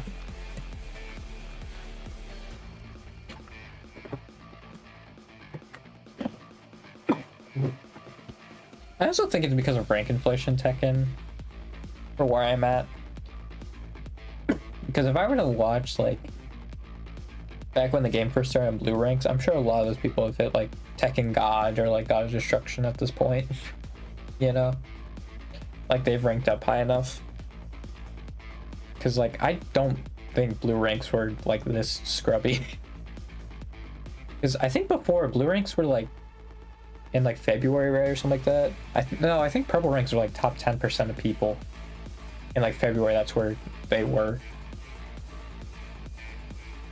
So yeah, blue ranks would have been even smaller than that, but I assume like the top 10% has probably moved more towards like blue ranks or like even maybe even further like Tekken Emperor, right? I wish there was like a way I could see that easily, but I don't think they've made an updated chart of that, unfortunately. So I guess I can look it up, but I assume it's still gonna be like that February chart.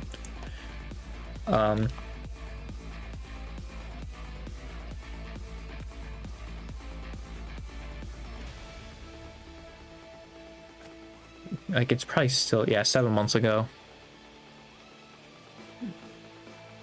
Yeah, it was like top 10% is in Mighty Ruler. Oh yeah, because it was like where nobody was in God of Destruction. So yeah, it would have been the top like 2% were in blue rank in February.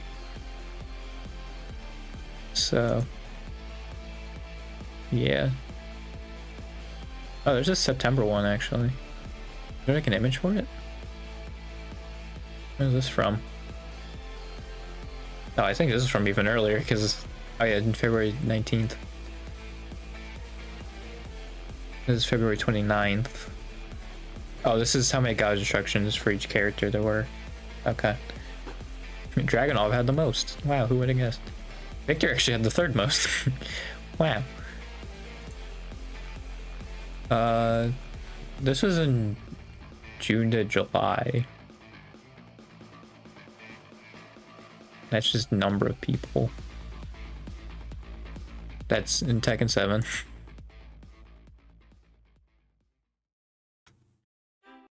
Yeah, I'd probably, you know, I'm gonna look at that video. I'm not gonna play the audio of it, but because I'm just kind of hoping there's a graph. Oh, okay, it's already muted. Perfect.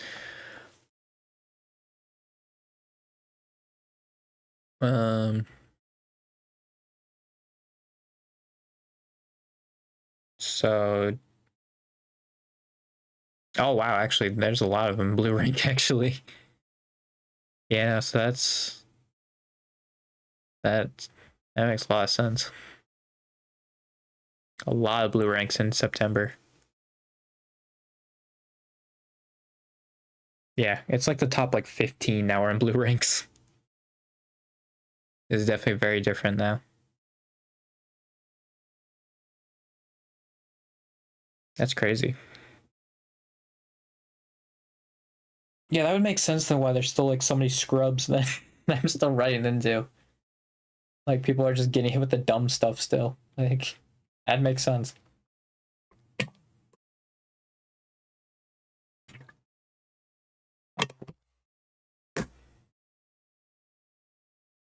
I assume this is their highest rank too. Like not like per character, but I assume just in general. The player's highest rank.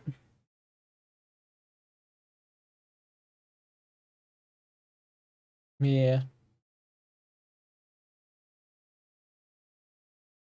That's crazy.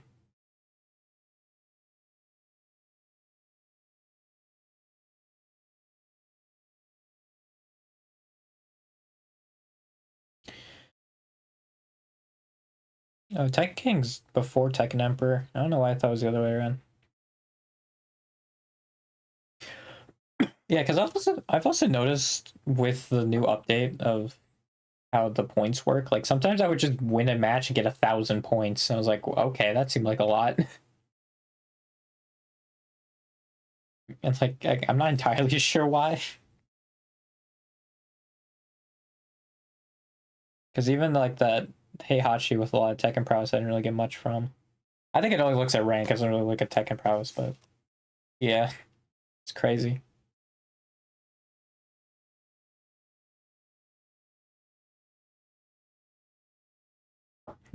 I like how Garyu still is the most.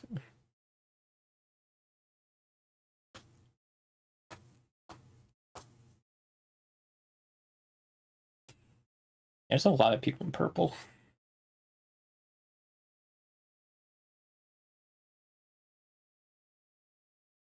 I think also like if unless you were at like the super high level, it actually doesn't really matter with movement, right?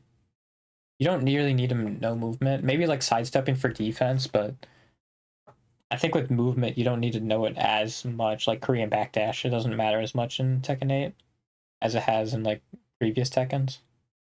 So there's also that.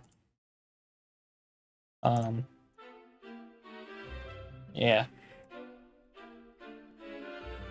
It's like I think I could make it like Tekken King, Tekken Emperor, honestly, just with doing the same dumb stuff I've been doing. I don't know actually. Maybe Bushin. You know, I didn't even realize there was 4 blue ranks. Because yeah, that is different compared to every other color. But there's only 3 of them. Well, except when you get to the end. But yeah, it's weird. There's 4 blue rings.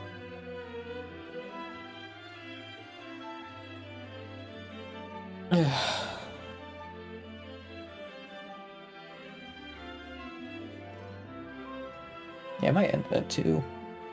I thought I might actually do something other than just talking, but I mean, I did enjoy what I was talking about, but I think there was some clip-worthy stuff in there, but yeah, I really should do stuff on stream. That is for sure. I think some stuff off stream and some stuff on stream, but yeah. Yeah.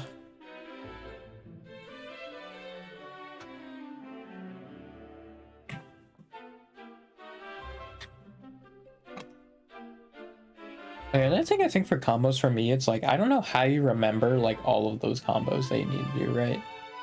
Like I get it's muscle memory, but like it's just insane being like, oh, in this specific situation I do this, right? Like that's nuts to me.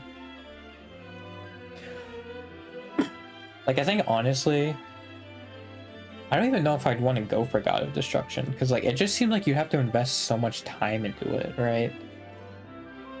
Because like I ultimately haven't invested that much time in. I only have like what 100 hours, yeah, which I feel like is not that much, all things considered. Especially since some of the 100 hours I haven't been playing ranked. Like I'd say like I haven't even put 100 hours in ranked. So like I feel like for me hitting blue ranks in the 100 hours, like it's not that bad. And that was also including me playing other characters, obviously. Like I didn't even start with Victor, I started with Elisa. But yeah. I don't know if I'd want to shoot for a God of Destruction, honestly, just because like it seems like it's such a huge time investment that I ultimately just don't want to really do. Like I think I'm fine hitting like Tekken King, Tekken Emperor or something like that and just kind of tapping out, you know? Like be like, alright, I'm good. Like, and I think I'm alright with that. And I think that's okay, you know? Like, not everybody has to be shooting for that high rank, you know? I mean, I think even Brian F. just shot for Mighty Ruler and that was it. He was done after that. So yeah, like not everybody's gonna shoot for like that super high margin, you know? Maybe if I was in like one like Say James Lambs or something like that, then maybe like, yeah, I would work to get better, obviously. But I think if I'm just playing casually, like I don't really want to, you know? I think it's the same thing with me in Smash Brothers. Like every time like I want to get better, like then I just kind of like, yeah, afterwards, you know? So like I feel like with Smash also, like I just don't care enough to get better. I mean, I've seen the Hollow girls play Smash, at least the EN girls. A lot of them don't know what they're doing. Like I don't think they even realize what tilt attacks are. So I definitely would be better than them in that regard. But yeah, I think, because I think the thing with Smash is that it's just more of a party game to me, you know? It's like just getting like super good at it is just kind of like, eh. You know, like we're just there to have fun, you know? It's like if I just do dumb stuff, that's fine. You know? Ultimately, I don't really care all that much.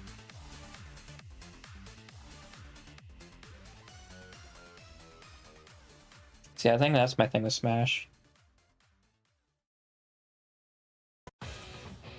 Yeah, honestly, with Street Fighter, it'd probably be Diamond or Master. And then, like, I'd be like, alright, I'm good.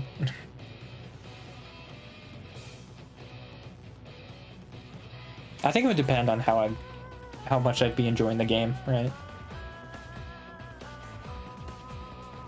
And, like, it not getting too sweaty.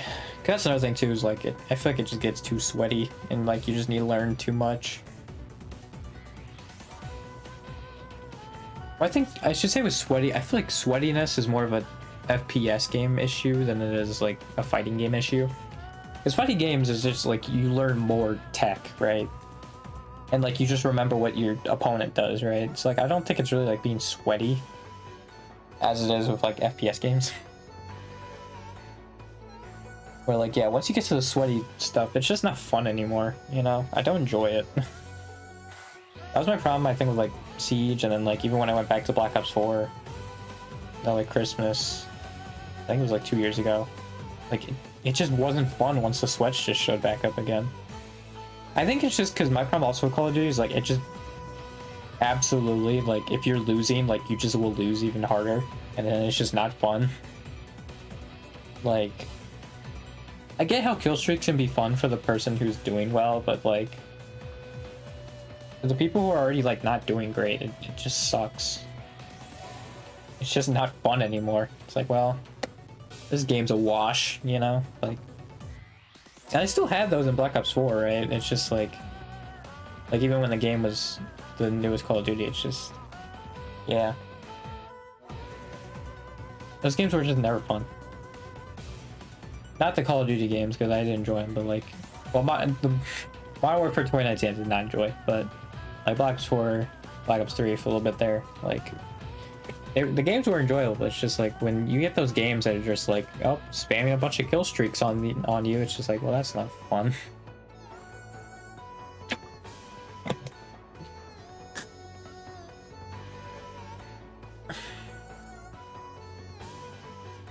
I think that's why also, like, I would just do a UAV counter UAV. First of all, because I was knifing, but second of all, like, it's just more enjoyable. It's like, especially if you're knifing, I feel like it's just a lot more fair if the only thing they have is that they just know your location.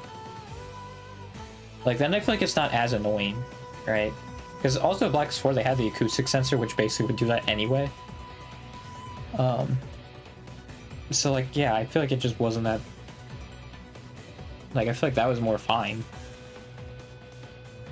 I think even, like, when I was playing the Call of Duties, I thought, like, UAV, counter UAV, and then maybe, like, an advanced UAV, like, I feel like those kind of stuff are fine. Like, the actual ones that, like, kill people. Maybe not necessarily, like, the ones that, like, would kill, like, one person, like the dart or something like that, but, like, the more crazy ones, like the attack chopper and, like, equivalents to that, you know, like, they just aren't fun. Maybe when you use them on bots in a lobby, but it's just like, I don't know, man, it's just not fun for the other team.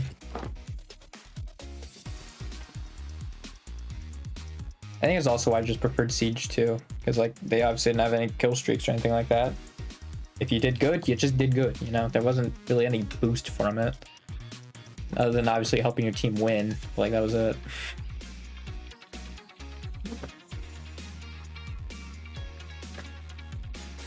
I just don't enjoy kill streaks.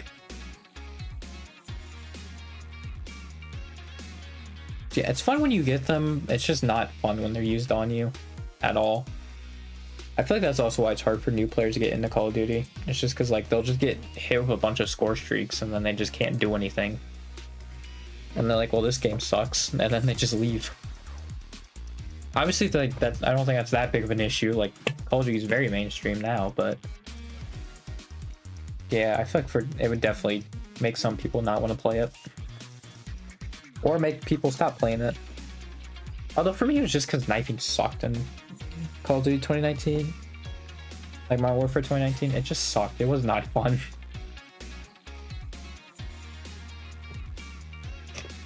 Because everybody's just camping, man. It just wasn't enjoyable. I enjoyed Black Ops 4 so much because everybody was like moving around and stuff like that, you know? Like just to go from Black Ops 4 to Modern Warfare 2019, dude, it was such a huge like shift. Especially since like BO4 is like the main game I play, because I think BO3 also didn't really have much problems with camping. Right, so I think also that was more of a fast-paced Call of Duty, and obviously you have Black Ops 4. So just to go from those to just Modern Warfare 2019, man, it just was not fun.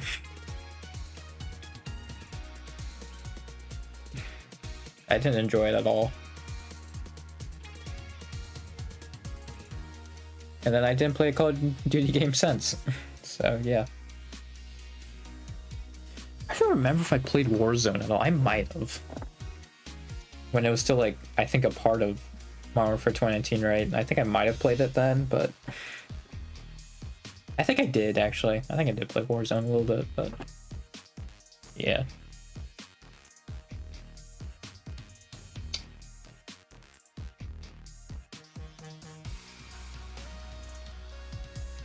It just was very frustrating to play that.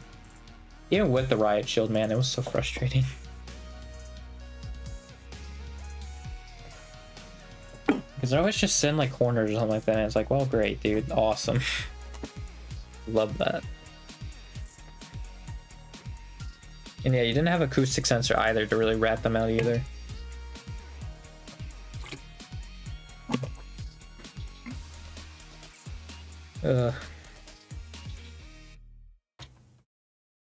There's one thing I'll end on though, that's more lighthearted and like more happy.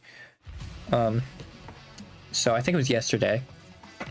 I was just recommending, because how I watch stuff is usually through my recommended. So I just so happened to be recommended like Pecora playing Emily Wants to Play, which she did in 2020 before Myth even debuted. So it's actually pretty old. And So I watched the first time she did it, and then when she did it in VR. And I had the bright idea to watch it while I was eating the VR one. Oh god, that was an actual burp. See, I was eating, and I was already done with my food, right? But I was just holding my drink. And the first time she got jump scared by the clown, I also jumped, and then I just spilled it. And my mom was in the kitchen at the time. She was like, "You get one of those like chills?" And like my phone was there. Like I just didn't want to tell her that. Like, I mean, part of me wanted to tell her, it was just like, "Oh no, I'm watching a horror game or something like someone play a horror game or something like that." But then just like, you know what? I'll just go along with it. So I was like, "Yep, I sure did." And we just went into like, "Yep, sometimes it happens to me." You know, like. Usually while I'm sleeping. You get that when you're sleeping? I'm like, no, I usually get it while I'm like on the like on the toilet in the bathroom or something like that. And so yeah, I just covered that up as just me getting chills. Cause yeah, there was part of me that wanted to say the truth, but I was like, yeah, you know what, screw it. I'll just go along with it. And just be like, yep, that's what happened.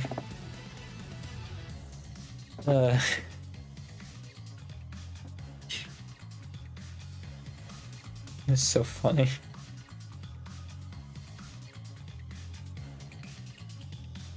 I also seen the like multiple Pecoras stuff too, because I got recommended that later. That was also really funny. Because I mean, what do you think they're gonna do? Like, obviously they're gonna do the most risque stuff with it, you know? Come on. It was funny though, like when they were had all four of them lined up, right, and they all just did a bunch of poses. One was sexy pose, and Pecora immediately went to like, she just blew her cover and just went to cover all, like, censor all of them. Really funny.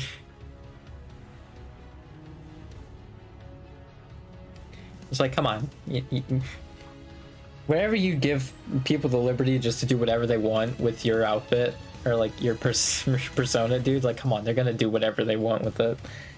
It's just gonna happen. You should have expected this. Someone made a quote or something like that. It's like, I did all the calculations. My calculations were just wrong. Or something like that, just to describe Pecora.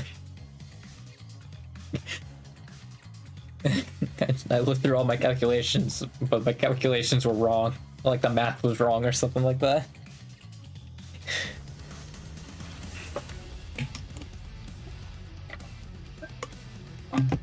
The comments will have some good stuff in there, you know?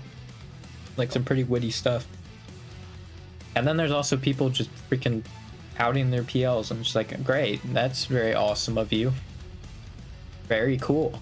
I feel like that's fine, like if you say what their PL is on like a clip, if as long as someone asks for it, you know, in like a reply or something like that. I feel like if it's like if you just say it like unprompted, then it's like, all right, cool, man, you're really cool at parties.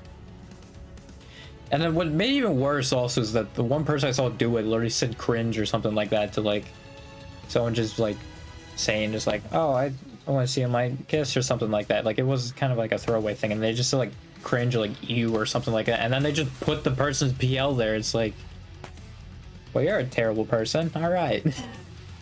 Very cool. Yeah, we'll say those clip channels, like, I'm sure they have a lot on their plate, right? Like, they still want to live a normal life, but I feel like they should go back and, like, look at those comments and just, like, shadow ban the people who do that stuff. Because it's just not cool, dude. Just to say a person's PL, like, unprompted. Because I feel like even, like, as a comment, if you just allude to it, I feel like it's fine. And then, like, in the reply, if you ask, like, what the context is and then someone gives it, I feel like that's fine. But just saying it unprompted, man, like, it's so dumb. Like, what are you gaining from it, you know? Like, it doesn't even make any sense. Like, I get most copy pastors, like, stupid, but, like, that's a especially stupid copy pasta, because it just dox them, you know? Like, why? Because their PO is also their name, you know? Like, their actual name. So it just doxes them. It's like so stupid. Like, maybe if their PO was another, like, alias they wonder, fine, but, like, it's literally their name. Like, that is not okay.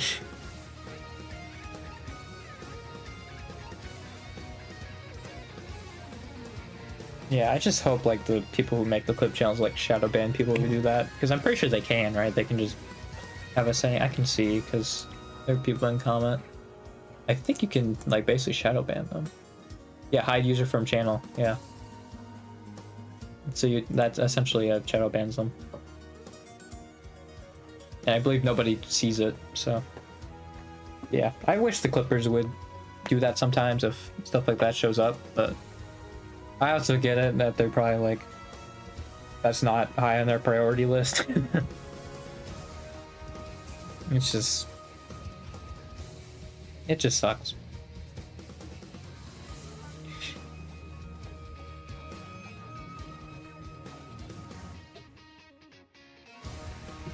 Ugh.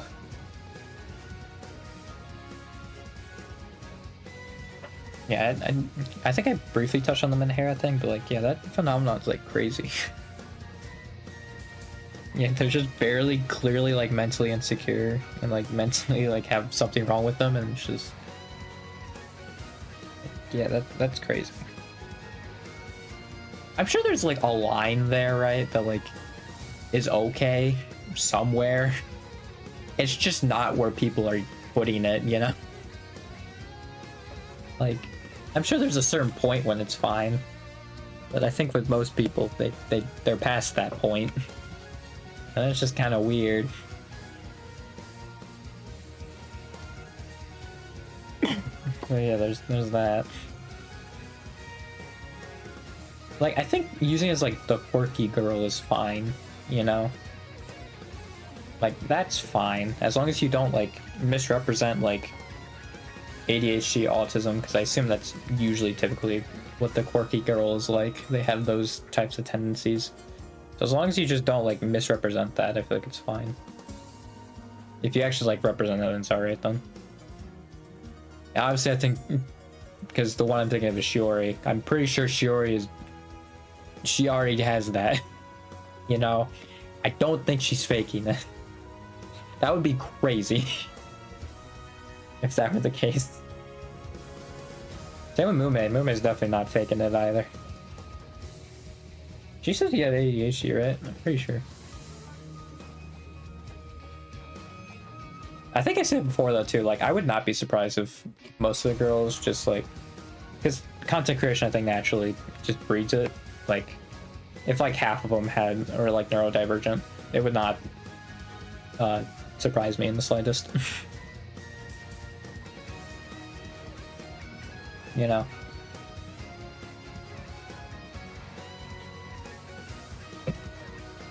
There's also another thing is monotone speaking can be a part of autism too. So it's very possible Crony could be autistic too. I'm not diagnosing people, but I'm just saying like that is a thing. Which I think I am more monotone, honestly. But yeah. I should more just like kind of adding to my thing of like why I wouldn't be surprised if half of them would be neurodivergent. That was more of me saying that line was for. It wasn't to diagnose. Obviously, that's also one thing. Autism has a bunch of stuff. And also, I'm not a doctor or a like psychologist.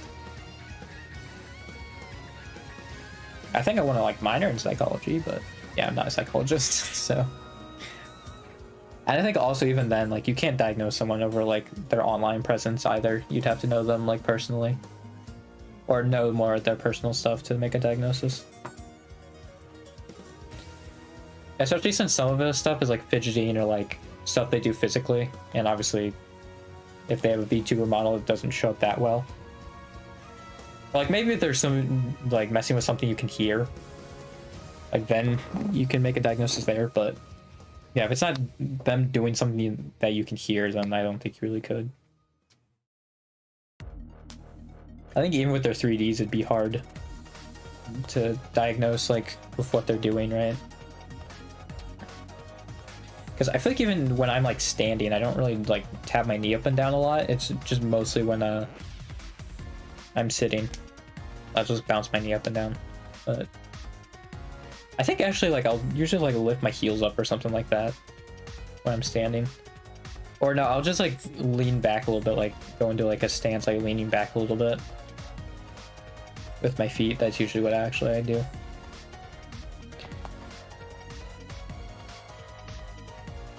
Yeah. It would not surprise me if most men were neurodivergent. But like that's the thing too, like I also just say it because it's not a bad thing. It's just a fact. Well, if it did happen. It's a fact if it did happen. You know?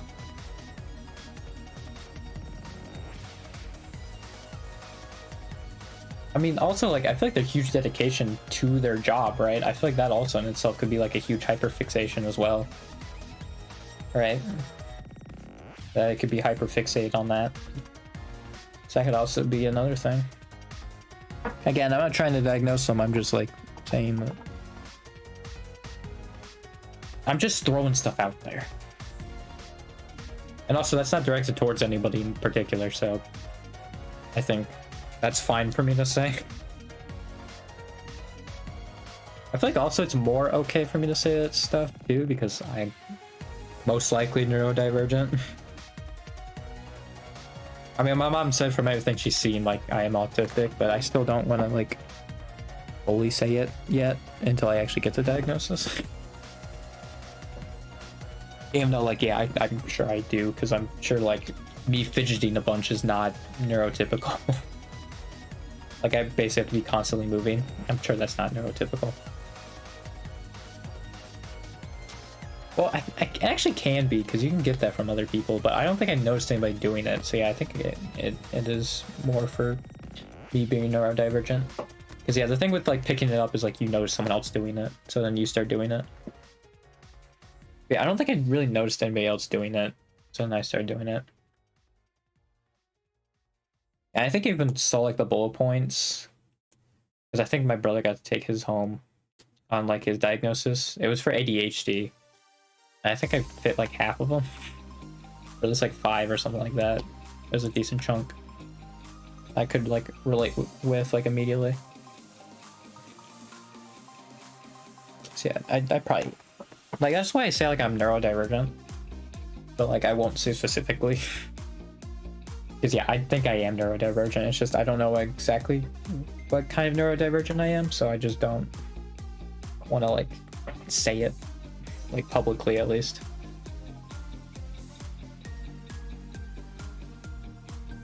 So yeah, there's that. I also have the day off tomorrow. That's definitely like a way a day I could work on like my singing voice, something like that. Unless I bring up the vocalist idea to my mom and we do it. There's also that.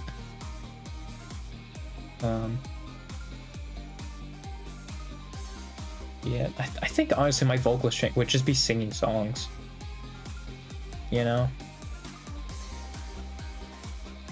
I don't know, it's just like the idea of doing it, like looking up a YouTube video to do it. Maybe it's because it's just also 18 minutes long. Like maybe if it was like 5 minutes long, then like I'd be more inclined to do it, but it's 18 minutes is the difference. It's like, I don't know. Maybe that's a part of it.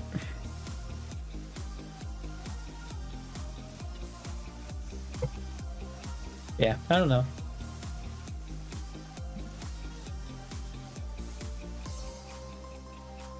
I do think that like a vocalist is going to be the best way. I'm going to actually improve my voice. If I want to do this so badly, right?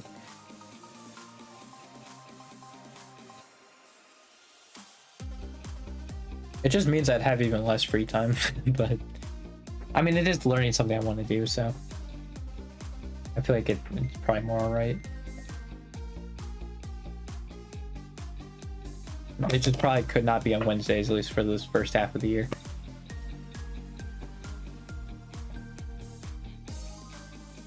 school year, I guess I should say, because it's October, so that doesn't really make a lot of sense. Since I say school year.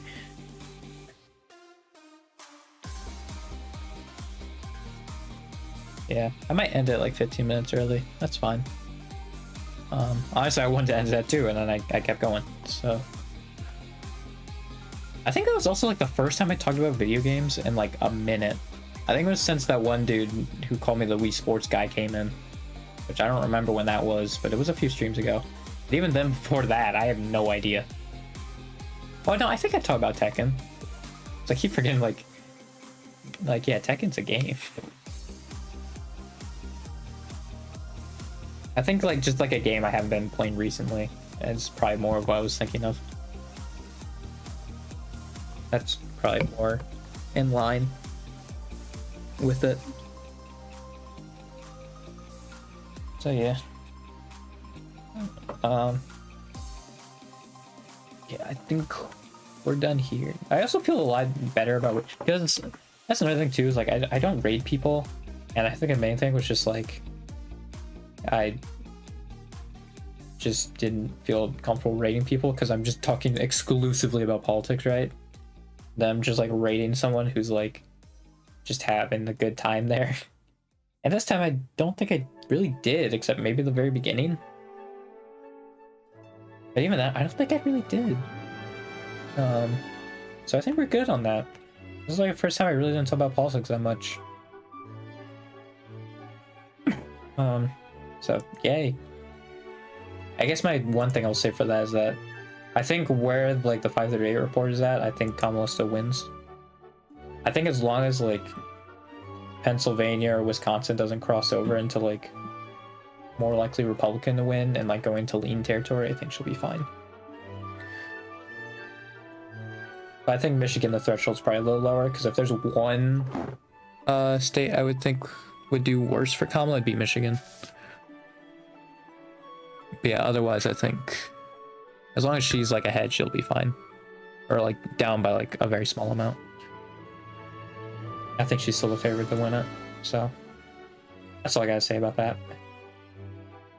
Like where the map is now, I think she's fine. Like she's still currently the favorite. Yeah. I also just need to find people to raid. Especially with my 130 streams, not very many people stream at this time, you know?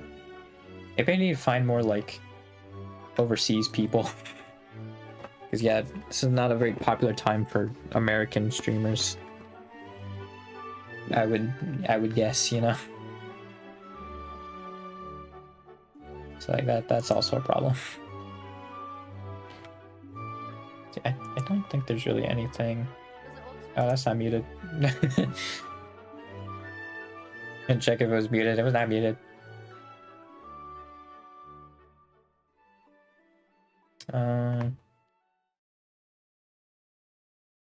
Yeah, problem is too is like, and I've said it many times with Twitch, is like, YouTube Music app. if you have 0 views, it's so hard to get people to watch you because Twitch does not do a good job of recommending those people. I get because there's probably like just so many of them, right? But like, yeah, it's just not great. Like, if you have like 4 or 5 viewers, maybe then you got a chance. But like, yeah, if you have like 1 or 2, like it's very hard. Unless you're in like a category nobody's in, like it's very hard.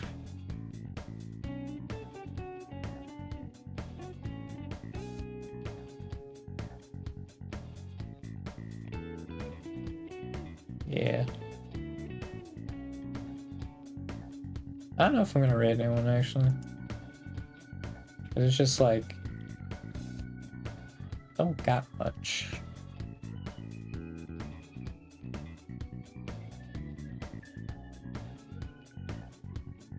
I wish I could just vibe with people more, you know?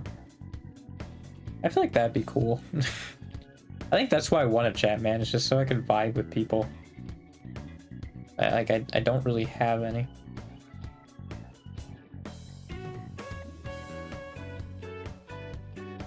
I don't have anyone to do that with. Because like I have such these deep conversations, man, too, which is also why it's hard to make these like clip worthy. You know, because you gotta make them all like for YouTube, you gotta make them all under a minute to make them a short. So it's just really hard for that to work, you know.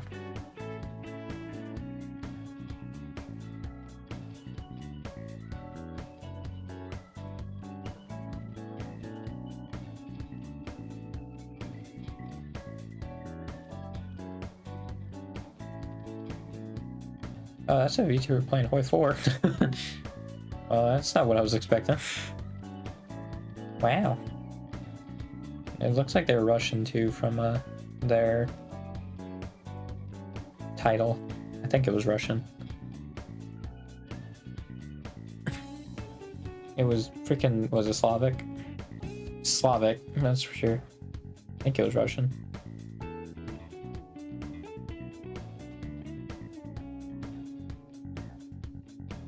I assume all these people have the VTuber. Yeah, I think they all have the VTuber tag. Do I have PNG Tuber in my tags? Because I probably should. If I don't. Why do I not have PNG Tuber in my tags? I'm an idiot. That's like an obvious one I should be throwing in, and I just don't have that one. Wow. All right. I think I have to update on Twitch itself though, for it to work. I think for some reason I just can't put it on. Oh no, you know why I do that actually is because it has the autocomplete like tags, right? So I know what tags are on Twitch. It's like that's what it is. Yeah, so I think just PNG Tuber all lowercase. We'll just do that. I don't know why I didn't do that. There we go. It's updated. Let me refresh this, see if it's on there. Okay, yeah, there it is. Yeah. Hey, we got it now. So now if someone looks at PNG Tuber, I'll pop up. Perfect. Yeah,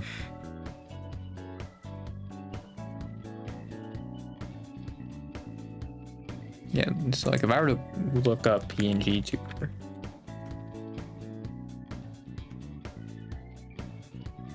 Okay, well, I'm still not there, but hey, I at least have it, you know? Well, and also, they're actually, like, putting PNG Tuber, I think, in their title as well, but... Oh, this one did just have the tag in their game shown, so... It does help. You know? What are my other tags again? Educational... Safe space, HIV friendly, USA English. Okay. Oh yeah, that's in there. I forgot I put USA in there. So I was like, oh yeah, I don't know if you could tell, but I'm American. It's literally in my tag. I guess for the VOD watchers, it's for them. But yeah, it's like people watching on Twitch would have just literally already seen that. It's the USA. I have no idea. I could have possibly known he was American. Who could have guessed?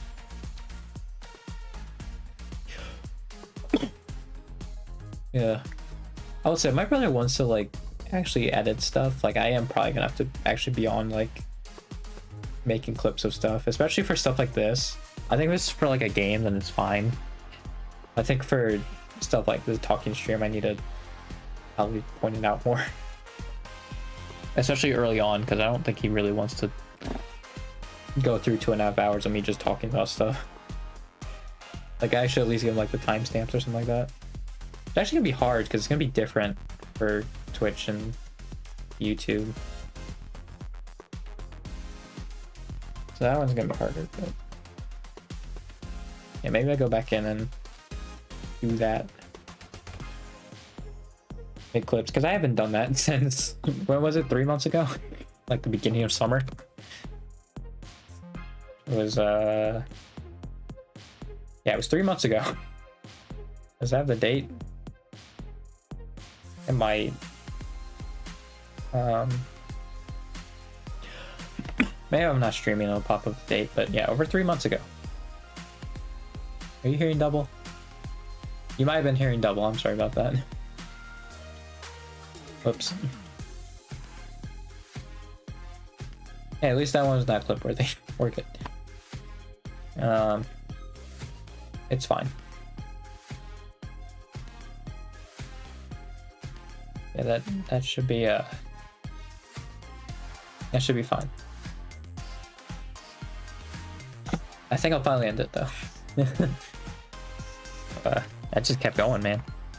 Like, that's the thing, like, I can yap, man. Like, I feel like I could keep an audience. It's just like, the hard part is finding it for me, you know? I just yap for 2.5 hours straight, you know? Pretty much. Like, all on my own, not bouncing off of anybody. Like, even the VOD, you can tell, because that's the chat right there, is what I'm putting on my outro. So, yeah, with nobody watching, I did all that. I can yap. Like,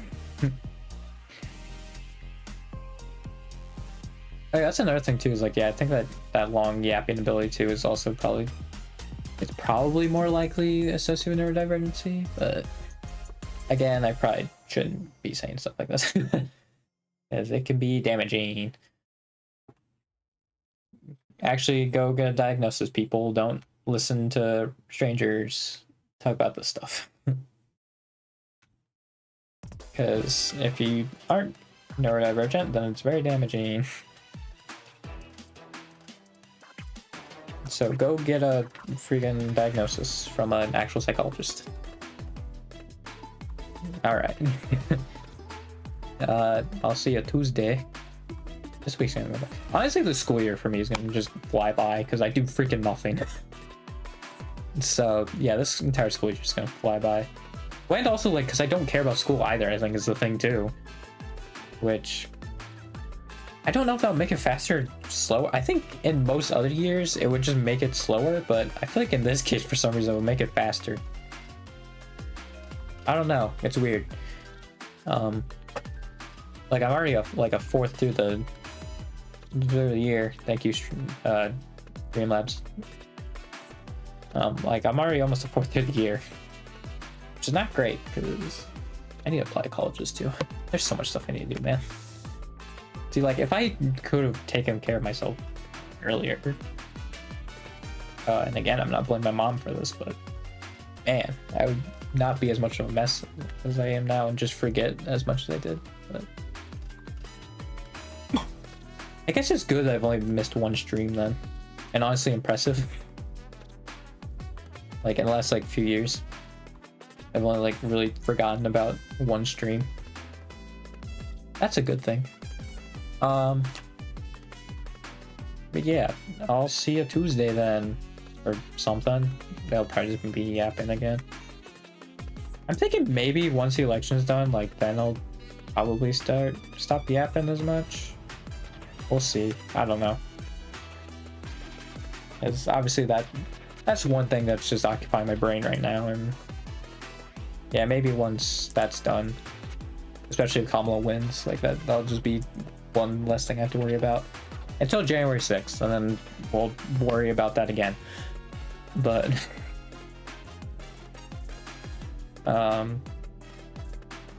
yeah, I think then I'll be like a lot more alright.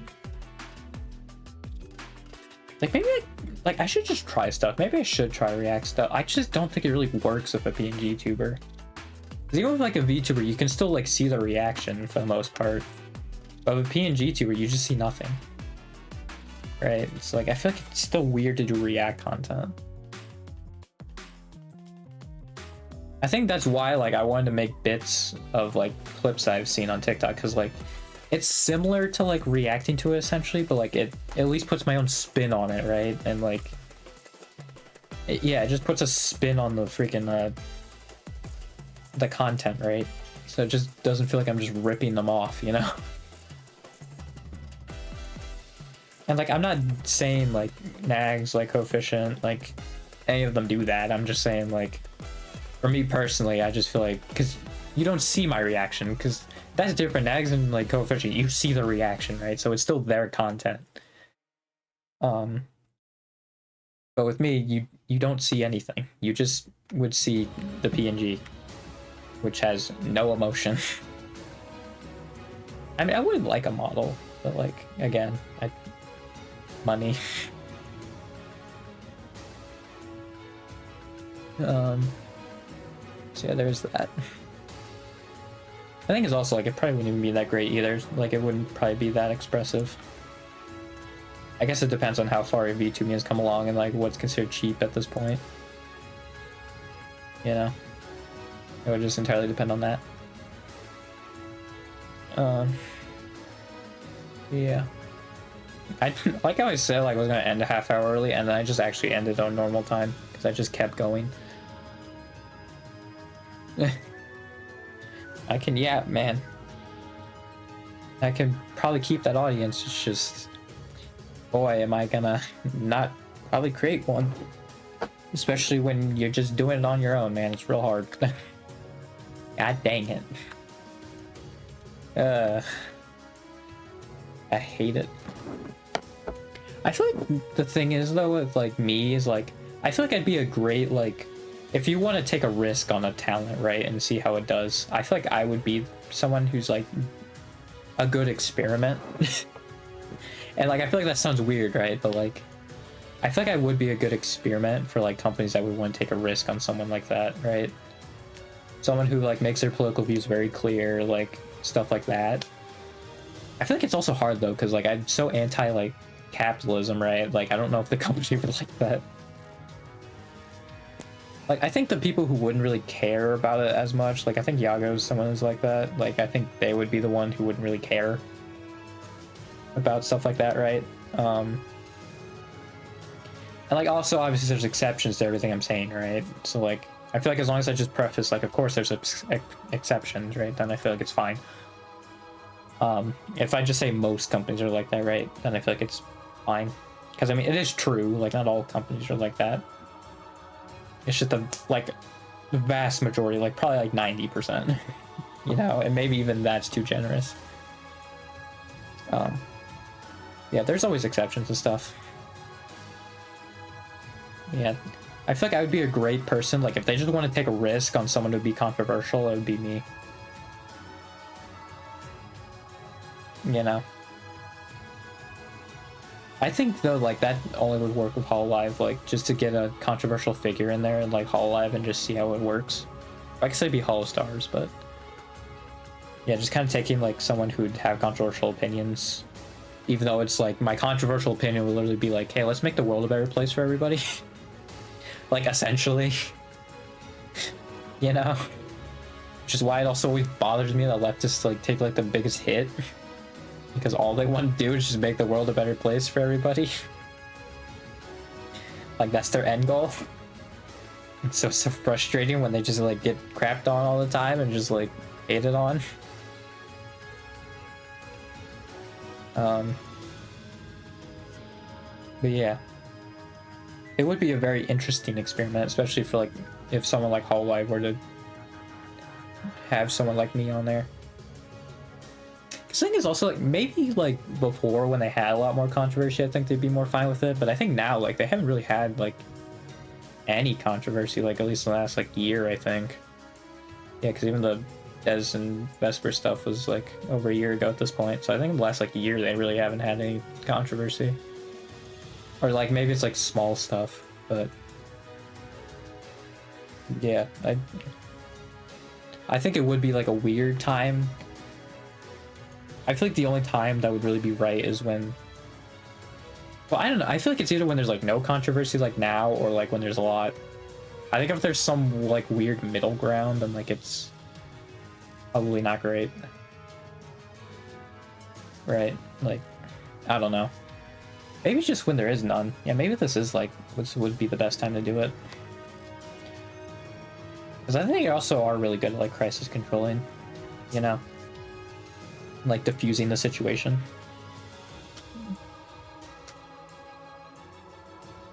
Although I feel like it would just end up with me being terminated. You know? Because I'd be too much of a headache. Hey, you know what? If I were terminated, I'd understand it. Like if I were a member of Hololive, like I feel like my first thought would be like, how did I even get this? And then my second Like if I were to terminate it because of that, I'd be like, you know what? I'd understand it. Like it would definitely suck for sure, but like I'd understand it. You know, you don't want any controversy, and like I'd be like the most controversial figure. Understandable. You don't want to deal with a headache. Very understandable. I'd be like the CM Punk of VTubers. Except I feel like I'm not as much of a jerk. Because I feel like Punk still has those moments, and I feel like I don't really. I'll only be a jerk to someone if like I don't like them. And like not necessarily from like bad vibes, right? But just like if I don't like them as a human being. Like I'm not saying like if I get weird vibes from them, I'm not gonna hate on them. I'll probably just say nothing about them. Like no comment. But yeah, if it's someone I don't like I hate, then like I'm using harsh words against you. It's very easy for me to tell if like I'm teasing someone and if I actually don't like someone, because I'm sure I'll use harsher words when I don't like someone than when I'm teasing someone. Because that is something I've learned, is like I actually tease people when I like them. That is something I do. Right, and I've learned that a lot with the Hololive girls, but even then, like, there's a lot of times too when like someone will just do something and just like fail it, and then I'll just immediately afterwards just say nailed it. You nailed it. Or something like that, you know. And that's just the type of person I am. Right? Like it's affectionate. It's not out of hatred or malice or anything. Like when it's out of malice is when I don't like you. So yeah, and even then I feel like I don't use the harshest words. Like one I'm thinking was Trump, and even then I don't think I use super harsh words about him. But yeah, I'm obviously not gonna use harsher words about Trump than like if I'm gonna tease someone I like, you know. And something I know they're okay with like being teased about. Although maybe it's also like I'm more okay with teasing all the girls because they do it to each other all the time. So then it's just more of, like it's a green light for me in a way. That might also be what it is. I think it is part of it. But yeah. Yeah, I actually went over, and I thought I was going to end a half an hour early. I already did the outro stuff. Yeah, I guess I'll see you Tuesday for something. I don't know. Yeah, it was actually a good conversation. I liked it. I didn't talk about like politics, but oh, you know what I did actually? It was when people wouldn't think, and I started losing my mind. So I did talk about politics a little bit, but... or like more serious stuff. But yeah, that was it. Other than that, it was actually a pretty nice conversation. I enjoyed it. So yeah, I'll see you Tuesday for something. Again, I have no idea what it'd be.